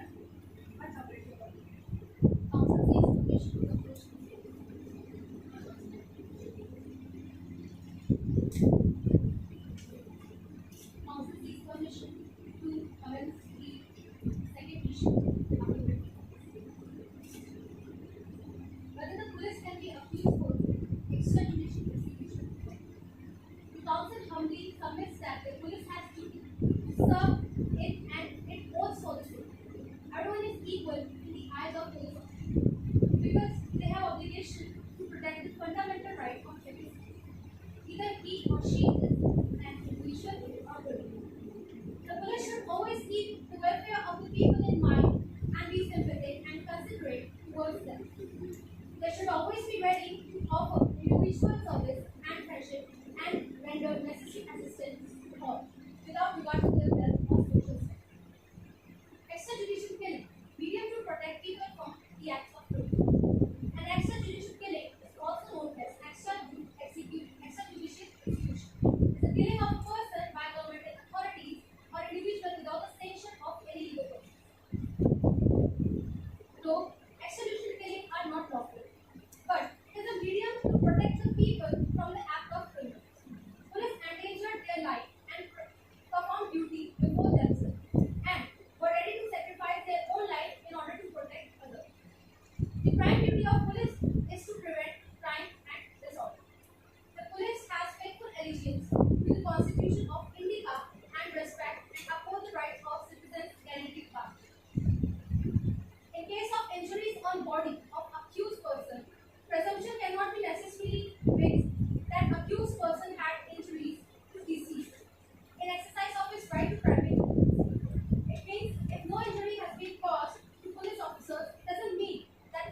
of disease, no apprehension of danger was caused. Act of police is justified. Police cannot be accused for extrajudicial execution, as their act of private defense is protected under law. Nothing is an offense which is done in exercise of private defense, as enumerated in section 96 of the Indian Penal Code.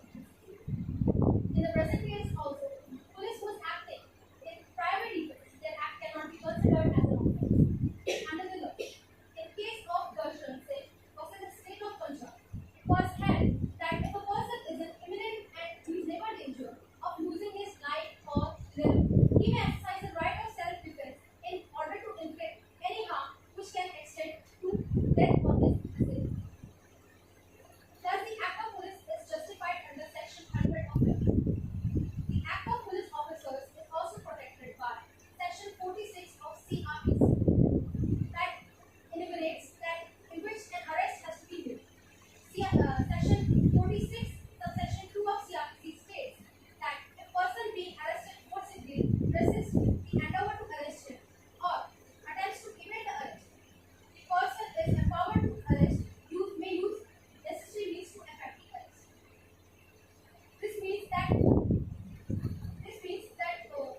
necessity depends upon whether a reasonable man having no intention to cause serious injury to the other would employ the same means. 46 subsection 3 of CRPC that states nothing is in this section gives the right to cause the death of a person who is not accused of an offense that is punishable with death or life imprisonment. Interpreting the sections together, it is clear that one may cause death if the person is merely accused of an offense that is punishable with the death or life imprisonment while attempting to effect the arrest using necessary means. These were offenders of offense punishable with imprisonment for life, and it may also extend to death. Police was empowered to do any act that was in order to resist their arrest, which may extend to death. Person exercising the right of private defense is entitled to secure his victory as long as the contest is continued. He is not obliged to retreat, but may continue to defend till he find himself out of the danger. In Vidyapeeth, it was held that apprehension in mind of accused and death may cause due to witchcraft was unreasonable, and therefore there cannot be no right of private defense against such apprehension unless physical violence from authorities has been apprehended. As in the instant case, there was a physical violence of snatching the revolver by accused from the hands of constable, and because this happened, so police authority was empowered to fire them, and they exercised this act in order to exercise their right of private defense, and it is justified. The accused were held not to have exceeded their right of private defense. That has been stated the Brahmavasis state. The police officer had not exceeded सारे their बच्चे right वहीं of पहुंचे। private defense. They used their धीरे-धीरे जाते हैं। rights वो wherever disturb it was necessary. I request your lordship to refer tag number 4 in the complaint. National Moot versus State of Odisha. It was held by Supreme Court that evidence revealed that there was no imminent danger to person of accused from the act of e-seizure. In the present case, there was imminent danger to life of 10 police officers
legalizing the encounters of criminals. No matter how grievous a crime is charged, but the police have been vested with certain power to deal with the criminals. Thus, usual defense pressed into service by policemen to justify encounter killing is that their act of killing had to be restored in order to save themselves from the deadly weapon, which was used by accused. Contrary to popular misconception that encounter killing is a defense available to police personnel, it is pertinent to bear in mind that encounter killing is a defense that is available to all persons, including police. What is projected by the encounter killers is that right of private defense is available to them when confronted with the situations of great danger. Their life has to justify the exercise of right of to private defense. In the instant case also, police acted in private defense. Private defense is available when circumstances clearly justify it. The act of police is clearly justified in the circumstances. When the right of private defense is pleaded, it must be reasonable and probable version satisfying the code that harm has been caused by accused was necessary. If the police officer could not commit encounter, then first of all, we may lose the life of many police officers. And secondly, victim of rape got not justice and accused of rape made it so brutally to another one. Snatching revolver from the constable hand caused imminent danger to the life of police officers. If they have fled and would trigger mass, in the course of it, police officer had found no other way because revolver is a deadly weapon. Police could not stake any other's life and had to shot them in such. In order to avail the right of private defense, the entire incident must be examined with care and viewed in proper setting. It is the duty of the police concerned to find a way to put the gangster under the law. The obligation of police association has turned out to be great and responsible and one ought to avoid dehumanizing the police constraint and to deter them from doing such obligation would be against public interest. Section 96 and 100 of IPC provide right to private defense. As per Section 96, no offense is made out if any act has been done in self-defense. In the instant case, all the conditions are present. Thus, the act done by the police officers are justified. It is not in the way is fake encounter, advancement of justice, good faith, and in which they believe that it was wrong. As well as mandatory for discharging its duties without any intention, they will be not liable for murder. It may be useful in this context to take stock of certain observations made by Apex Court regarding the position of a police officer both at the entry stage and thereafter. The police force is like this. It shoulders the great responsibility of maintaining law and order and public order in society. Police people repose great faith and confidence in it. It must be worthy of their confidence. If your lordship is satisfied with issue number 3, council would like to proceed with last argument.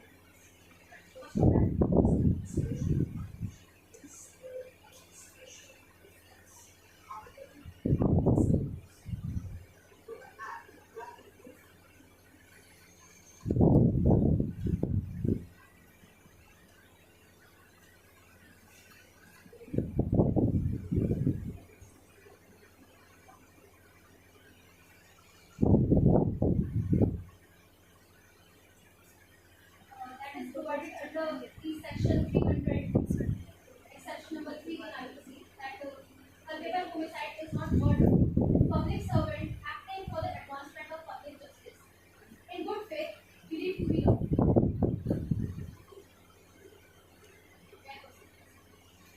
The council humbly contend that a public servant is vested with few legal powers as well as duties.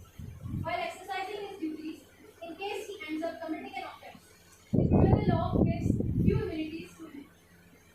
Under the general exception chapter, any offense committed by a public servant under mistake of fact but with good faith and also being within the legal limitation, it is not considered as a liability. He thus gets complete exemption from liability. However, sometimes, if he will be held liable partially.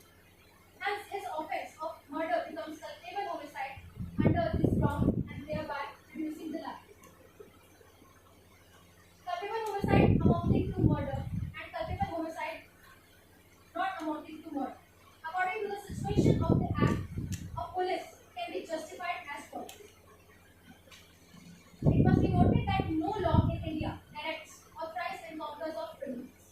The pertinent question that arises here is that in what circumstances a death has been encountered and shall not constitute an offence shall be read.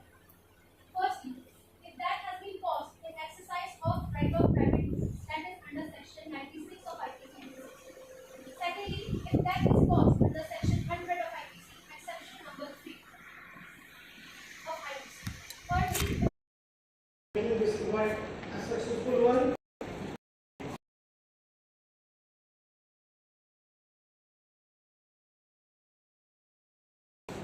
Today he is absent, but yesterday he was very enthusiastic, Mr. Suryans. And I thank Ms. Shivani Saxena. She has taken a lot of pain in making this event successful. Even she was taking care of all the teams coming from outside Rajasthan, not outside Jaipur. I give my thanks to our manager of transport team, Narendra ji and his team, for coming to the university. I thank all the technical support team, JVWU, canteen staff. I enjoyed the canteen of the JVWU. And at the same time, I would like to say you that in your 2 days stay, what things you are taking from here, what good things is there in with you. And you always in, there must be some. So all that things and all your bad memories, I'm giving you my pocket. Please keep it here. Don't carry it with you. I wish that in coming events also, all of you will take part, and please, if you are taking part in the event, you all are winners, because only winners can fight. Loser, they don't fight also. So you all are loser, right? No, you all are winners that you have taken at least initiative. You have come from your city, it means you are winner yourself. And say during our exams also, we used to see who is the invigilator today in my room, because that matters, that depends on our luck. Who will be the examiner to examine my answer script? So we have around 16 jury members, those who have prepared this result. Please politely and honestly. And I also express my thanks to faculty and students of journalism. From last 2 days, they are following all the media reports. Always you will see our producer and his team always capturing your faces. And we hope that once you will leave this campus, we will remember you through their photographs. They have taken pain from last 10 days for making this program a successful one. And I thank all the volunteers and students of FSC department, and who directly or indirectly supported us to make this program a successful one. Thank you very much.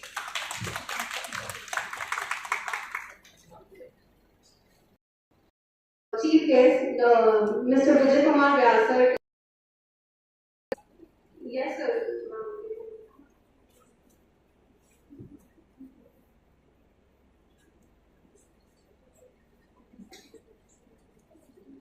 इधर लो. Sorry for the glitch, but now we would like to call upon our chief guest, sir, to please come upon the stage and facilitate the students with a token of appreciation.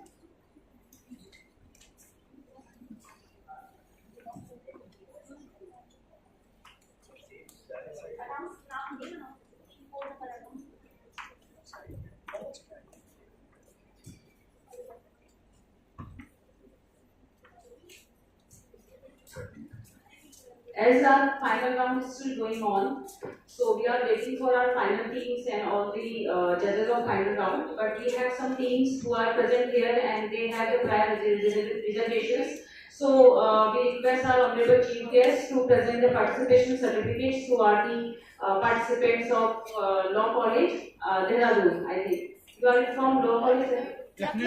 Lucknow University.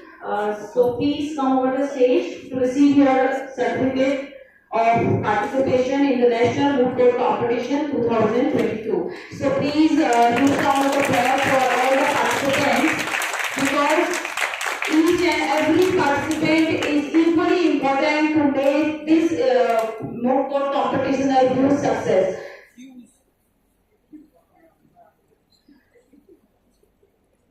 First of all, I announce the name Mr. Ashish Srivastav.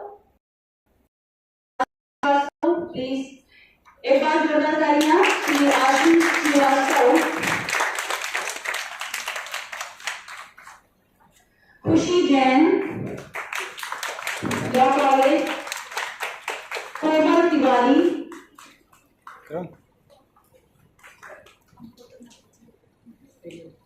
thank you so much.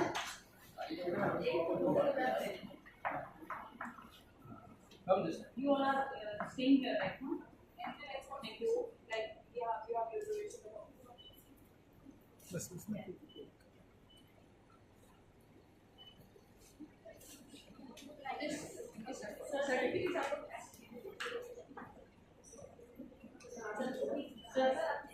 I request honorable Ratni congratulate all the participants.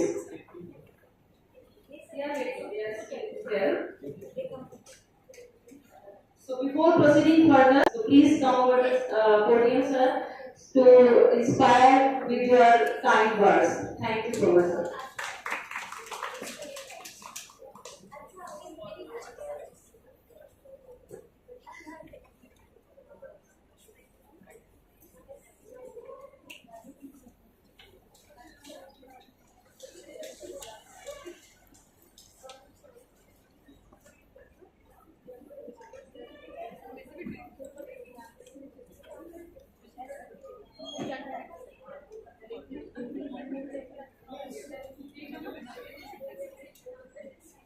Respected chairman of this national level competition,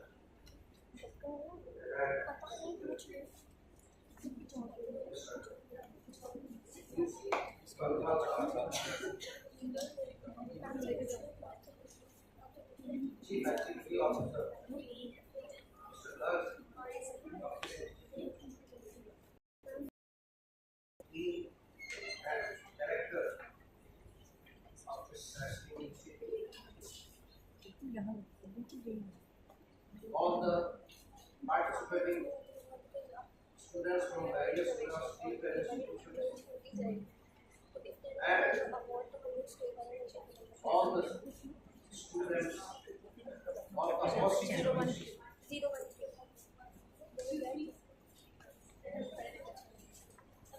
Today,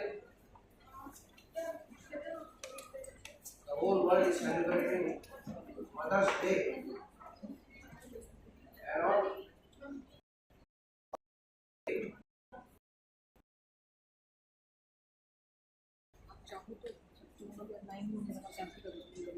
it only for girls. It's a great pleasure.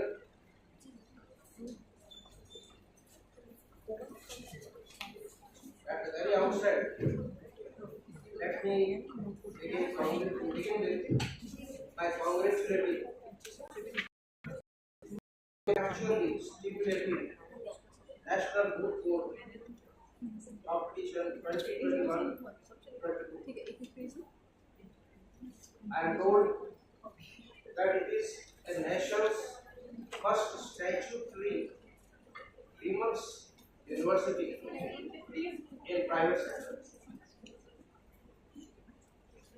and it is offering law education exclusively to women since 2011.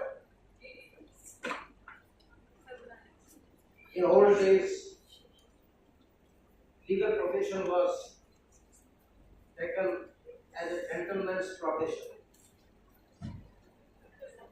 Even in Britain, women were denied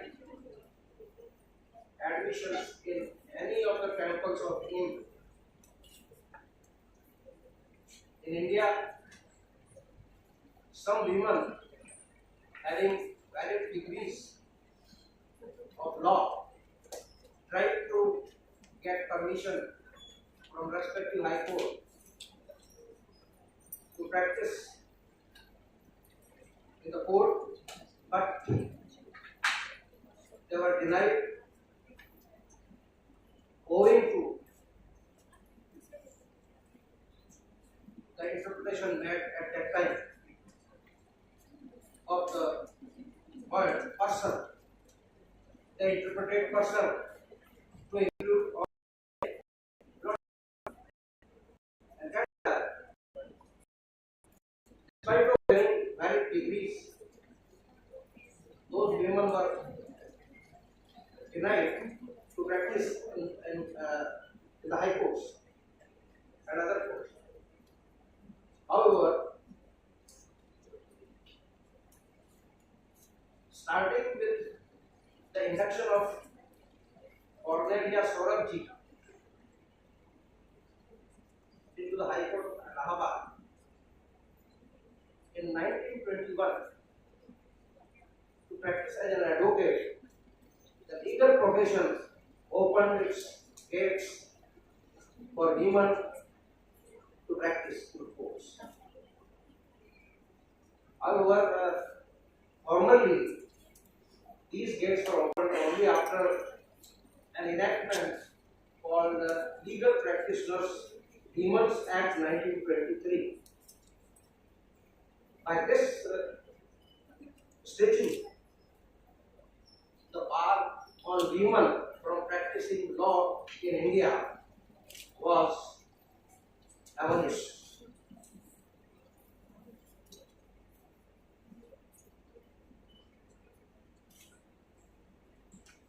The Indian judiciary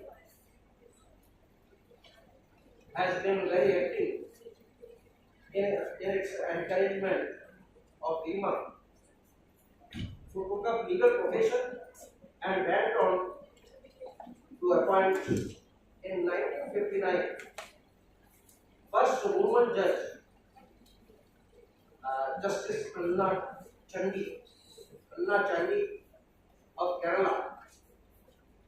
She was also for the first time appointed as Munsif in 1937. So that way she was first woman judge of pre-independence India, and she was first woman High Court judge after independence. In 1989, Fatima Bibi had history by becoming the first woman judge of Supreme Court. But these laurels are not sufficient. Women are in legal profession. 12% representation in Supreme Court of India and similar percentage of representation of women in high courts across the country. All these are simply indicating that still there has to be people will have to be put into this profession because they represent half of our population, and half of our population can be represented only by half of the legal professions being from women section. But with just less than, however, now things are changing. Indian people today are better placed to excel in the profession. More women are visible in courts and law firms. recruitments led for judicial service in some states, including Rajasthan. More than 60% girls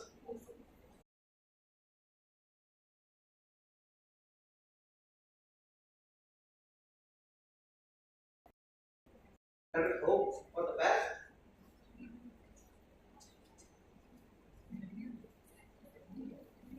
I had a little opportunity to hear what was transpiring in the final of this national Moot competition. I was impressed with the arguments being tendered by both the parties. I can say they were not less than some lawyers practicing even in high court.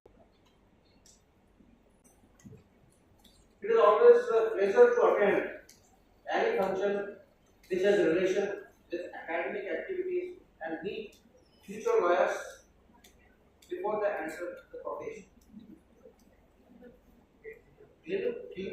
Clinical education is a form of moot course, mock trials and client counseling is a powerful tool in inculcating within you the finer bits of advocacy. Moot courts serve as a great bridge between the law and the science and its practice as an art. They allow the students to think analytically and put forth propositions of law.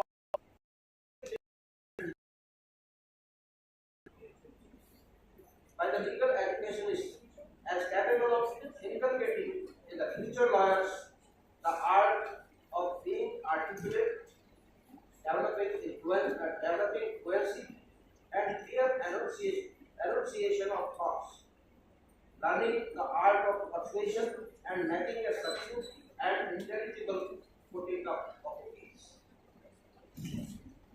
I am glad that our next generation is very much alive to the contemporaneous challenges before our country. Rule of law is basic tenet of a democracy. Nobody can be deprived of his life, liberty, and belongings without a due process of law.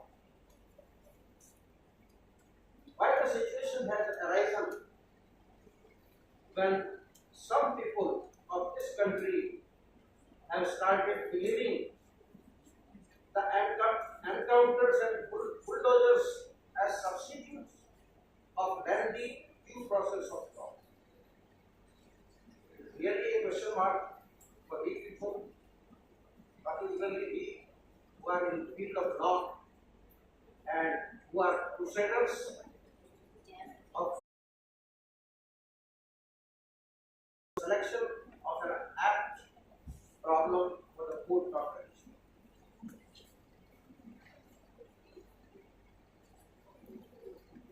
In the administration of justice, bar constitutes the other side of the court. With advocacy and knowledge of law at their disposal, lawyers play a fundamental role in assisting courts in meeting the ends of justice. There is a famous saying that 90% of all cases are won by the cases themselves. They themselves have got so much merit that they get good. 3% loss due to actions of the lawyer, but rest of the 7% are won only due to the advocacy of the lawyer. In the administration of who is into a more comprehensible form. My dear young friends, law as a profession is very satisfying for us. it fulfills your intellectual lust and at the same time provides immense opportunity of earning and elevating your status to the topmost level. There are 4 stages in professional life of a lawyer. First stage, no work, no money. When you venture in the field of advocacy, first in right, then after some time comes second stage. There is work but no money. Some work is pouring in, but people are not having work as well as money. Now people start recognizing your acumen and your ability. All are now tested. So people start giving work as money.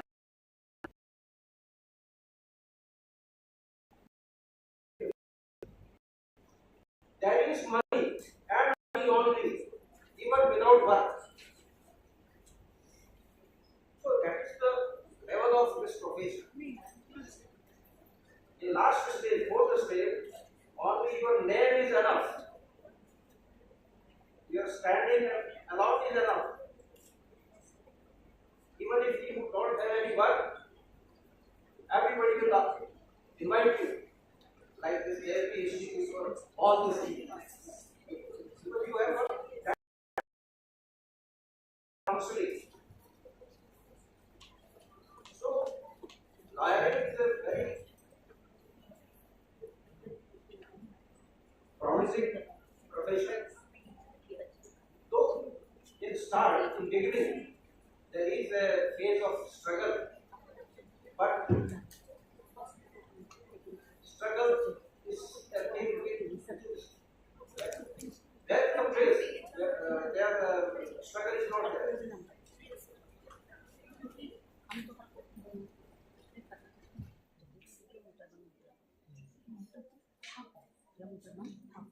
क्योंकि इसमें best counter निकला है, best decision नाम आप ही दोगे, आप लोग भी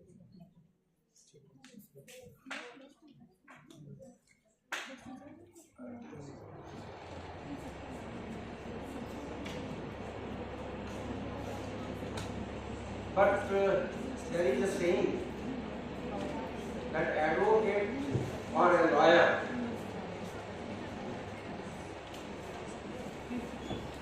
can't afford to eat 2 square meals. He can't afford to eat 2 square meals. How? If he takes a brief, first one, if he doesn't take the brief, what will he eat?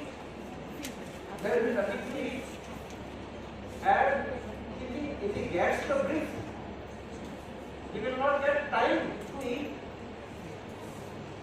So, in lighter way, people say, lawyers can't afford to have 2 square meals. So, there is so much labor also. It requires patience, and labor, along with your own faculty development through learning.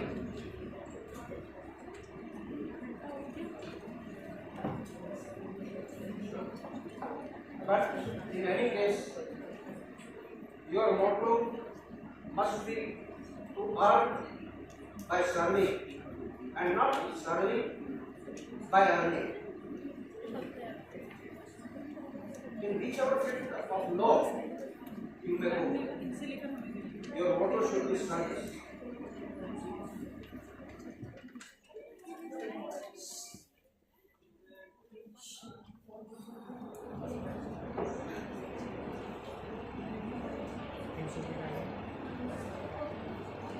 Remember, anyone who approaches a lawyer with a problem is an unfortunate person, a victim of circumstances, and at times an outcome of his own doing. He needs to be helped rather than to be exploited. मैंने तो सोचा था तुम्हारा If you believe in spiritualism and teaching of Gita, there are two professions, doctors and lawyers.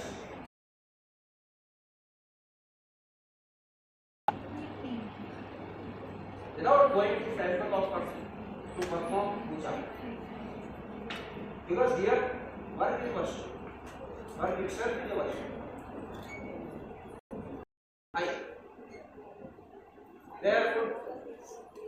There would be no end of achievement. There is crowded.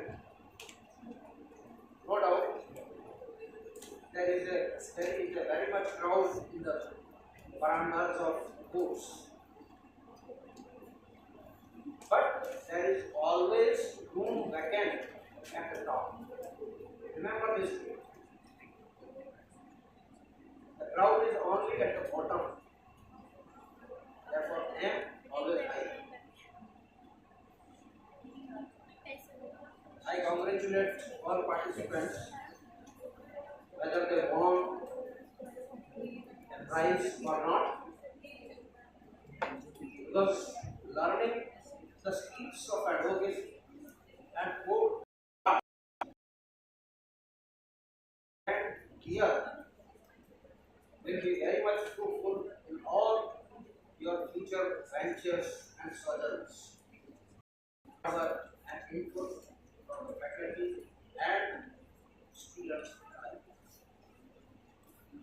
I congratulate the organizers and all students for successful accomplishment of this national level event. I sincerely extend my words of gratitude. Thank you.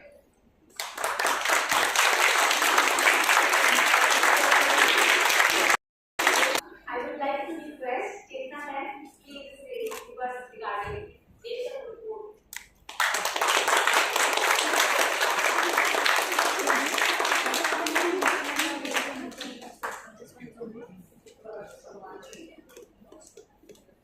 Justice Vyasa, Shraddhi, Marcus,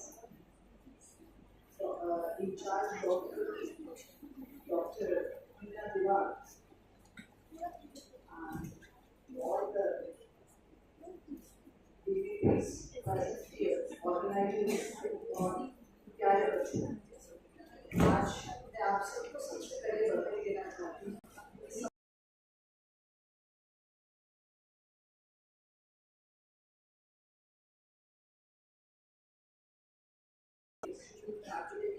और आप लोग की judging आकर मुझे बहुत अच्छा लगता है। हम भी आनंदित महसूस करते हैं। बहुत मेहनत के साथ आए और कुछ बच्चे मायूस भी हो जाते हैं। ये भी स्वाभाविक है और ये हमारे जीवन की आगे तैयारी के लिए आवश्यक है कि हमें थोड़ी सी तकलीफों के हमें फंस आना चाहिए और उस लक्ष्य को लेकर हमको आगे चलना है। लेकिन ठीक है, हमें और गुंजाइश है आगे और तरक्की करने की गुंजाइश है। पता कैसे चलेगा, सब दोस्त आ जाएंगे, सब बराबर हो जाएंगे, लेकिन कैसे कोई अच्छा और कोई कम कैसे रहेगा, हमें अपनी सफलता पर और ज्यादा कैसे अच्छाई रहेगी। बहुत अच्छा है और इस कॉम्पिटिशन में पार्टिसिपेट करना महत्वपूर्ण है। ये महत्वपूर्ण नहीं कि आपने क्या स्थान प्राप्त किया, आप यहाँ तक पहुँचे, आपके कॉलेज से कितने स्टूडेंट्स हैं, आपकी फैकल्टी में कितने स्टूडेंट्स हैं, उसमें से एक या दो टीम चुनकर यहाँ आती है और इस कॉम्पिटिशन शुभकामनाएं देती हूँ। इसी एनर्जी, इसी मेहनत के साथ आप अपने जीवन पथ पर आगे बढ़ें। उसके बाद जहाँ तक कि लॉ फैकल्टी है, हम सब लॉ के बंदे हैं और मैं आप लोगों को देखकर और ज़्यादा अच्छा लगता है। हमारे फ्रेंड्स लोग हैं, हमारे साथी लोग हैं, तो आपको सुनने के अच्छा लगता है और शायद बड़ी बात सीखने को मिलती है। आप लोग जितना अच्छा रिसर्च करते हो तो हम भी आप लोगों से सीखते हैं रिसर्च कैसे करना है। हमारे ज़माने में इतनी ज़्यादा सुविधाएं नहीं थी, ये सब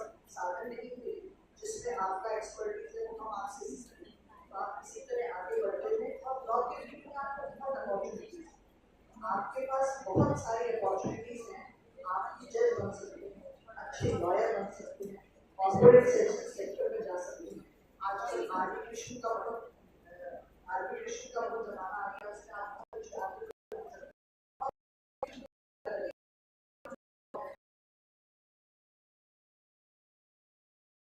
जिसमें आप बहुत अच्छा काम कर सकते हैं। मेरी शुभकामनाएं और आशीर्वाद से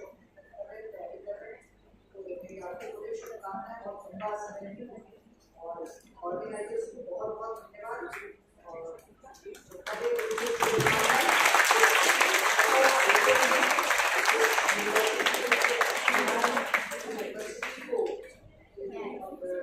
फाउंडर है, मैनेजर है और संस्थापक है, सबको मेरी शुभकामनाएं और बहुत बहुत धन्यवाद।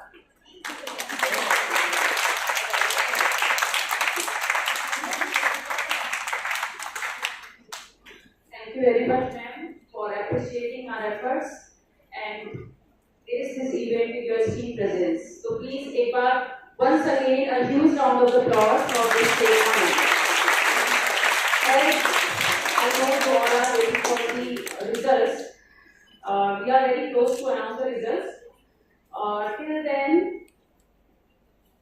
as we are preparing the results, so till then I just announce the result of all the participants to receive their participation certificates by the Honorable Chief Guest and Honorable Advisor and CEO of Vidyapeeth University. So I will announce the name one by one by all the teams. So first of all, I request our Honorable Chief Guest, Honorable Advisor and CEO sir, please come over the stage to present the participation certificates to all the teams of National Moot Court Competition 2022. So once again, I request all of you to please use the applause for all the participants who are present among us. Firstly, I announce the team of Vidyapeth Global University, Miss Vishakha Jindal, Amisha Raj, Ayushi Rajawat. Please come over the stage to receive the certificate.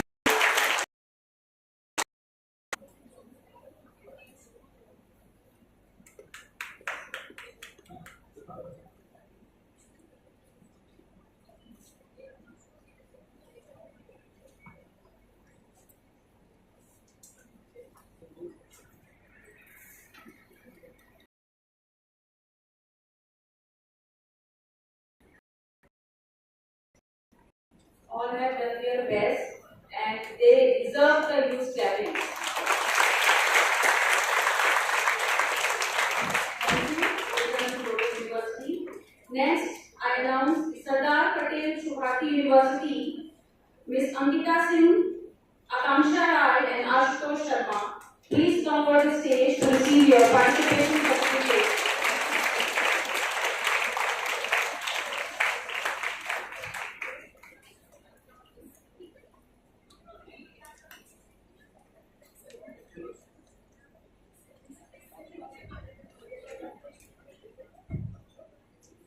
एक बार जोरदार तालियां सुहाती university में।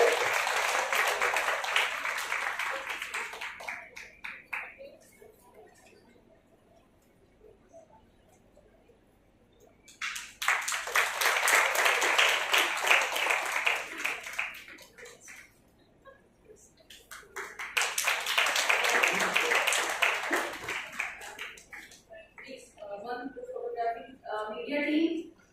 Please focus on the photography, please, and take a photograph, please. Because these are the memorable moments for each and everyone. And pictures are very important to recognize these moments and to remind us and encourage us to participate much more events. Thank you, Jayoti University.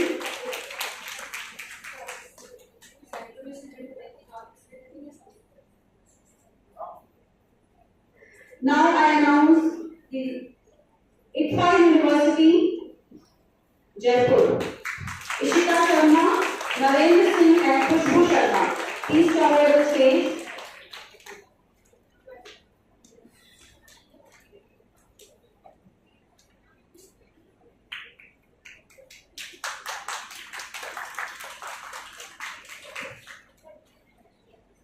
Thank you for participating in the National Moot Competition 2022. We highly appreciate all the participants.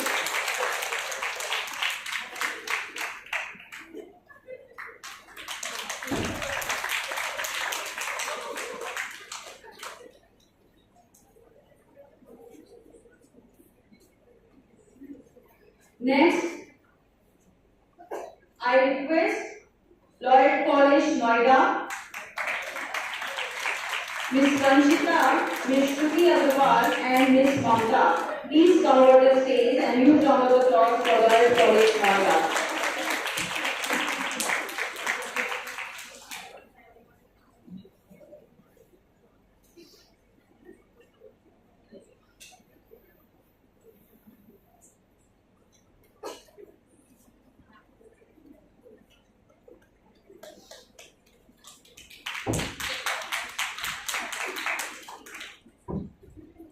Audience, please appreciate all the participants with a huge round of applause.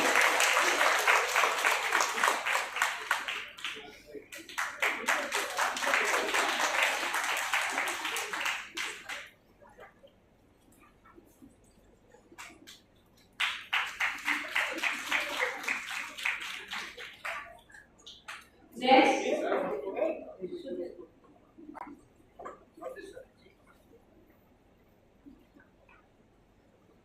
please show your participation certificates as well.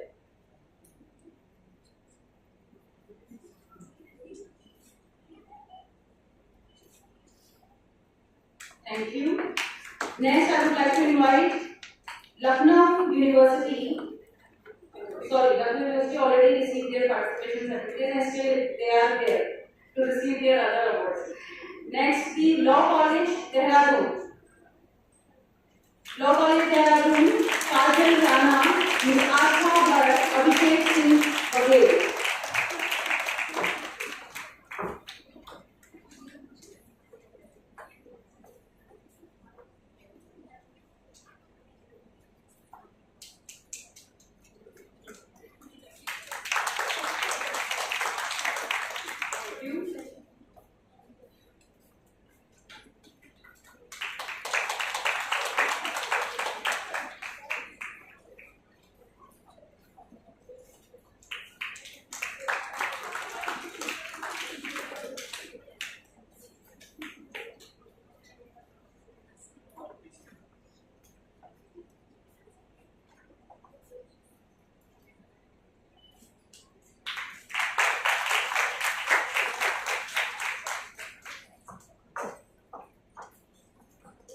Thank you very much.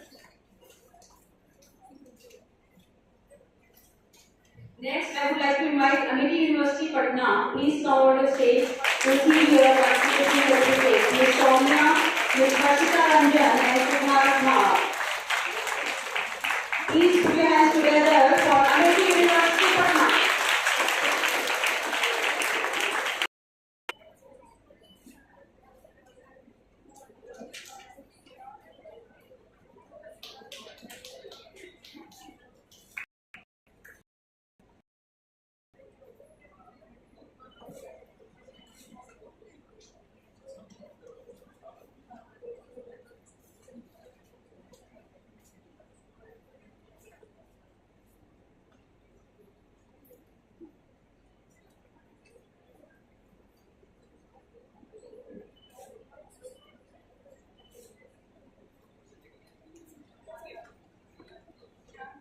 Thank you.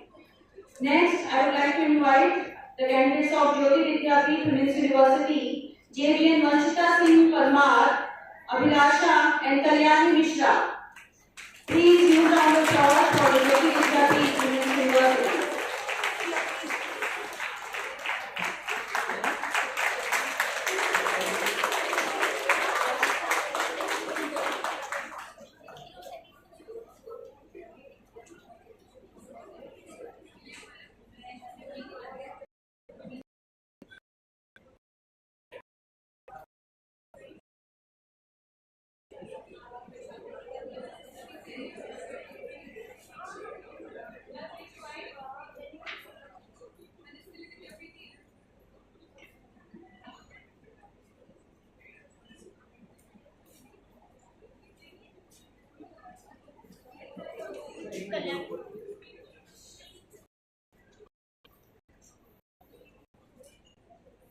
Thank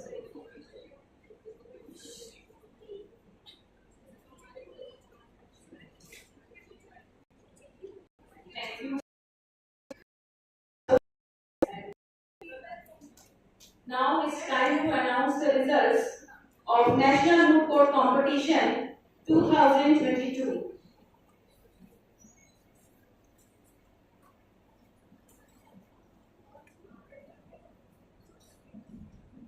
So are you excited for the results?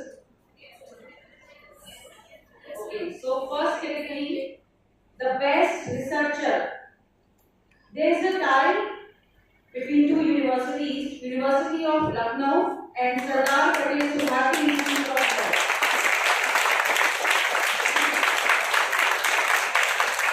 So I would like to request all the participants of soon I will also announce the name of best researcher, but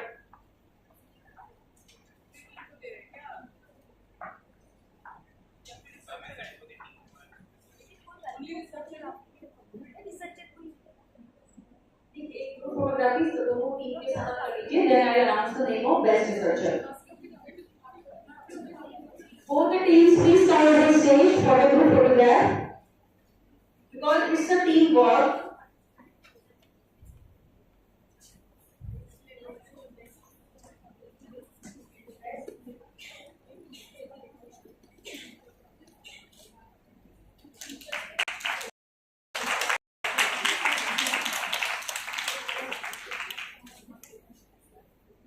The best researcher is the Komal Tiwari and Ankita. Please, who is the Tiwari and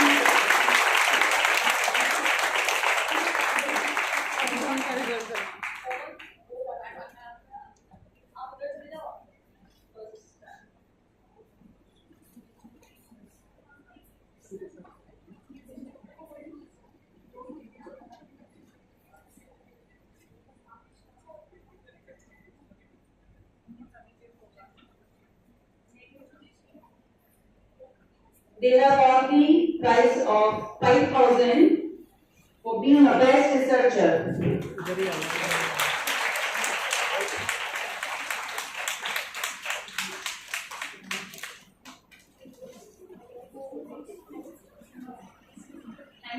Thank you very much. Next category award is Best Memorial, and the award goes to Vivekanand Global University, Jaipur. Please use your applause.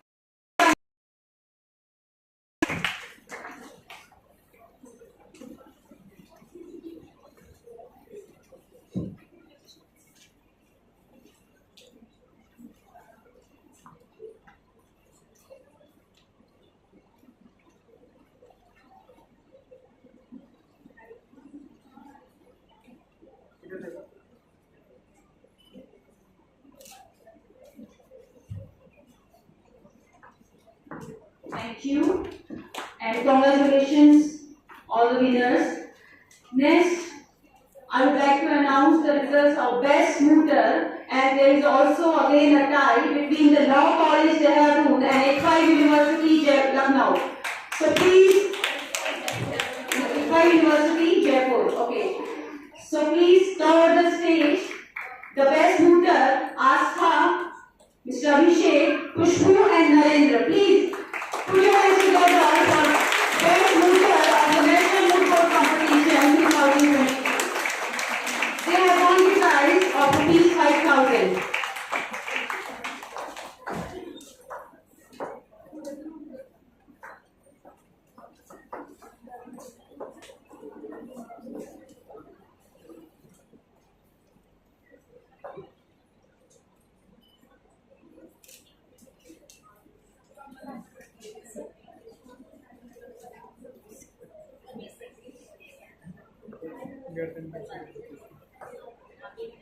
Audience, please use round of applause for the best mooter.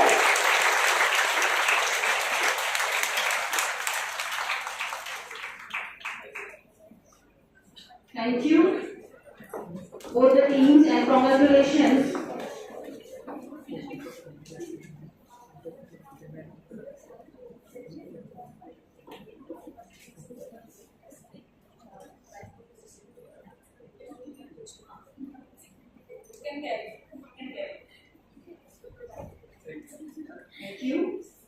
And now, the results, the most awaited results of National Moot Court Competition.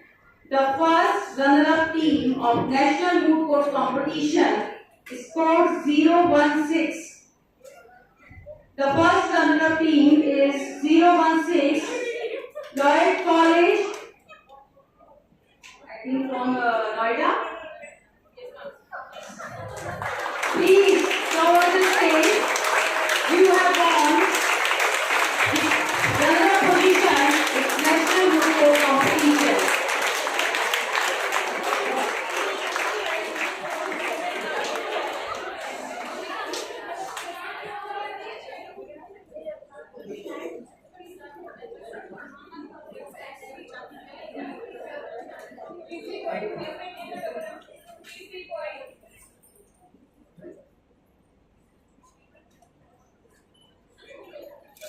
Congratulations to the team. They have won the prize of rupees 10,000. Please, huge round of applause for that.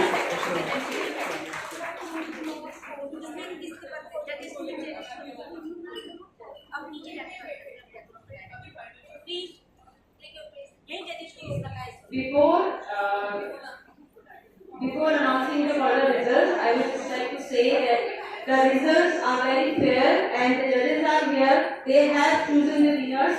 So please, you all have to respect the results.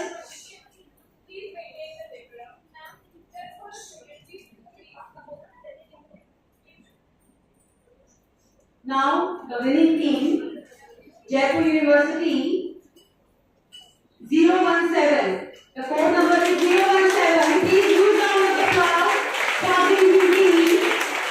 They have won the prize of rupees 20,000 and the trophy of National Moot Court Competition 2022.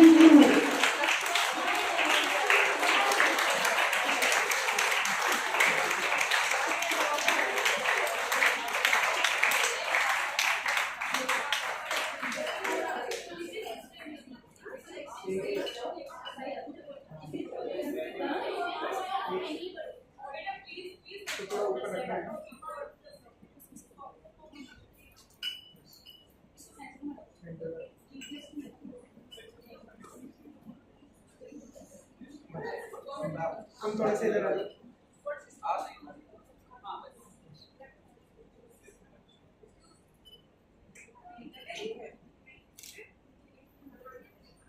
I would like to request Balupal Sirji, Director Madam, Dean Sir and both the judges, please join us on the stage for the group photograph with the winners of the National Moot Court Competition. Must remember next time, say. Good faith, 300 not in 50 to 5. Ma'am, ये maintain हम कर से करते हैं, ये कल से करते हैं। हाँ, okay, just for my sake.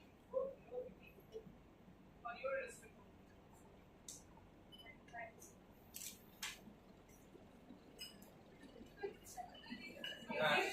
हमें भी खेलना चाहिए, करना चाहिए, और मैच चाहिए नहीं।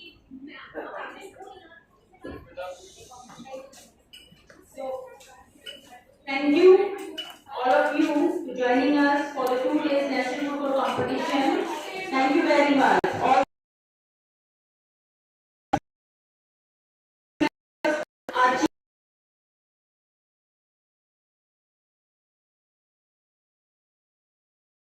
and appreciate the active participation of all the participants. Thank you very much.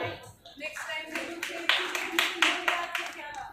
और जब judges खुद कहते हैं कि you have lose the argument, so one will think you have lose the argument, it was not wrong. Please come next.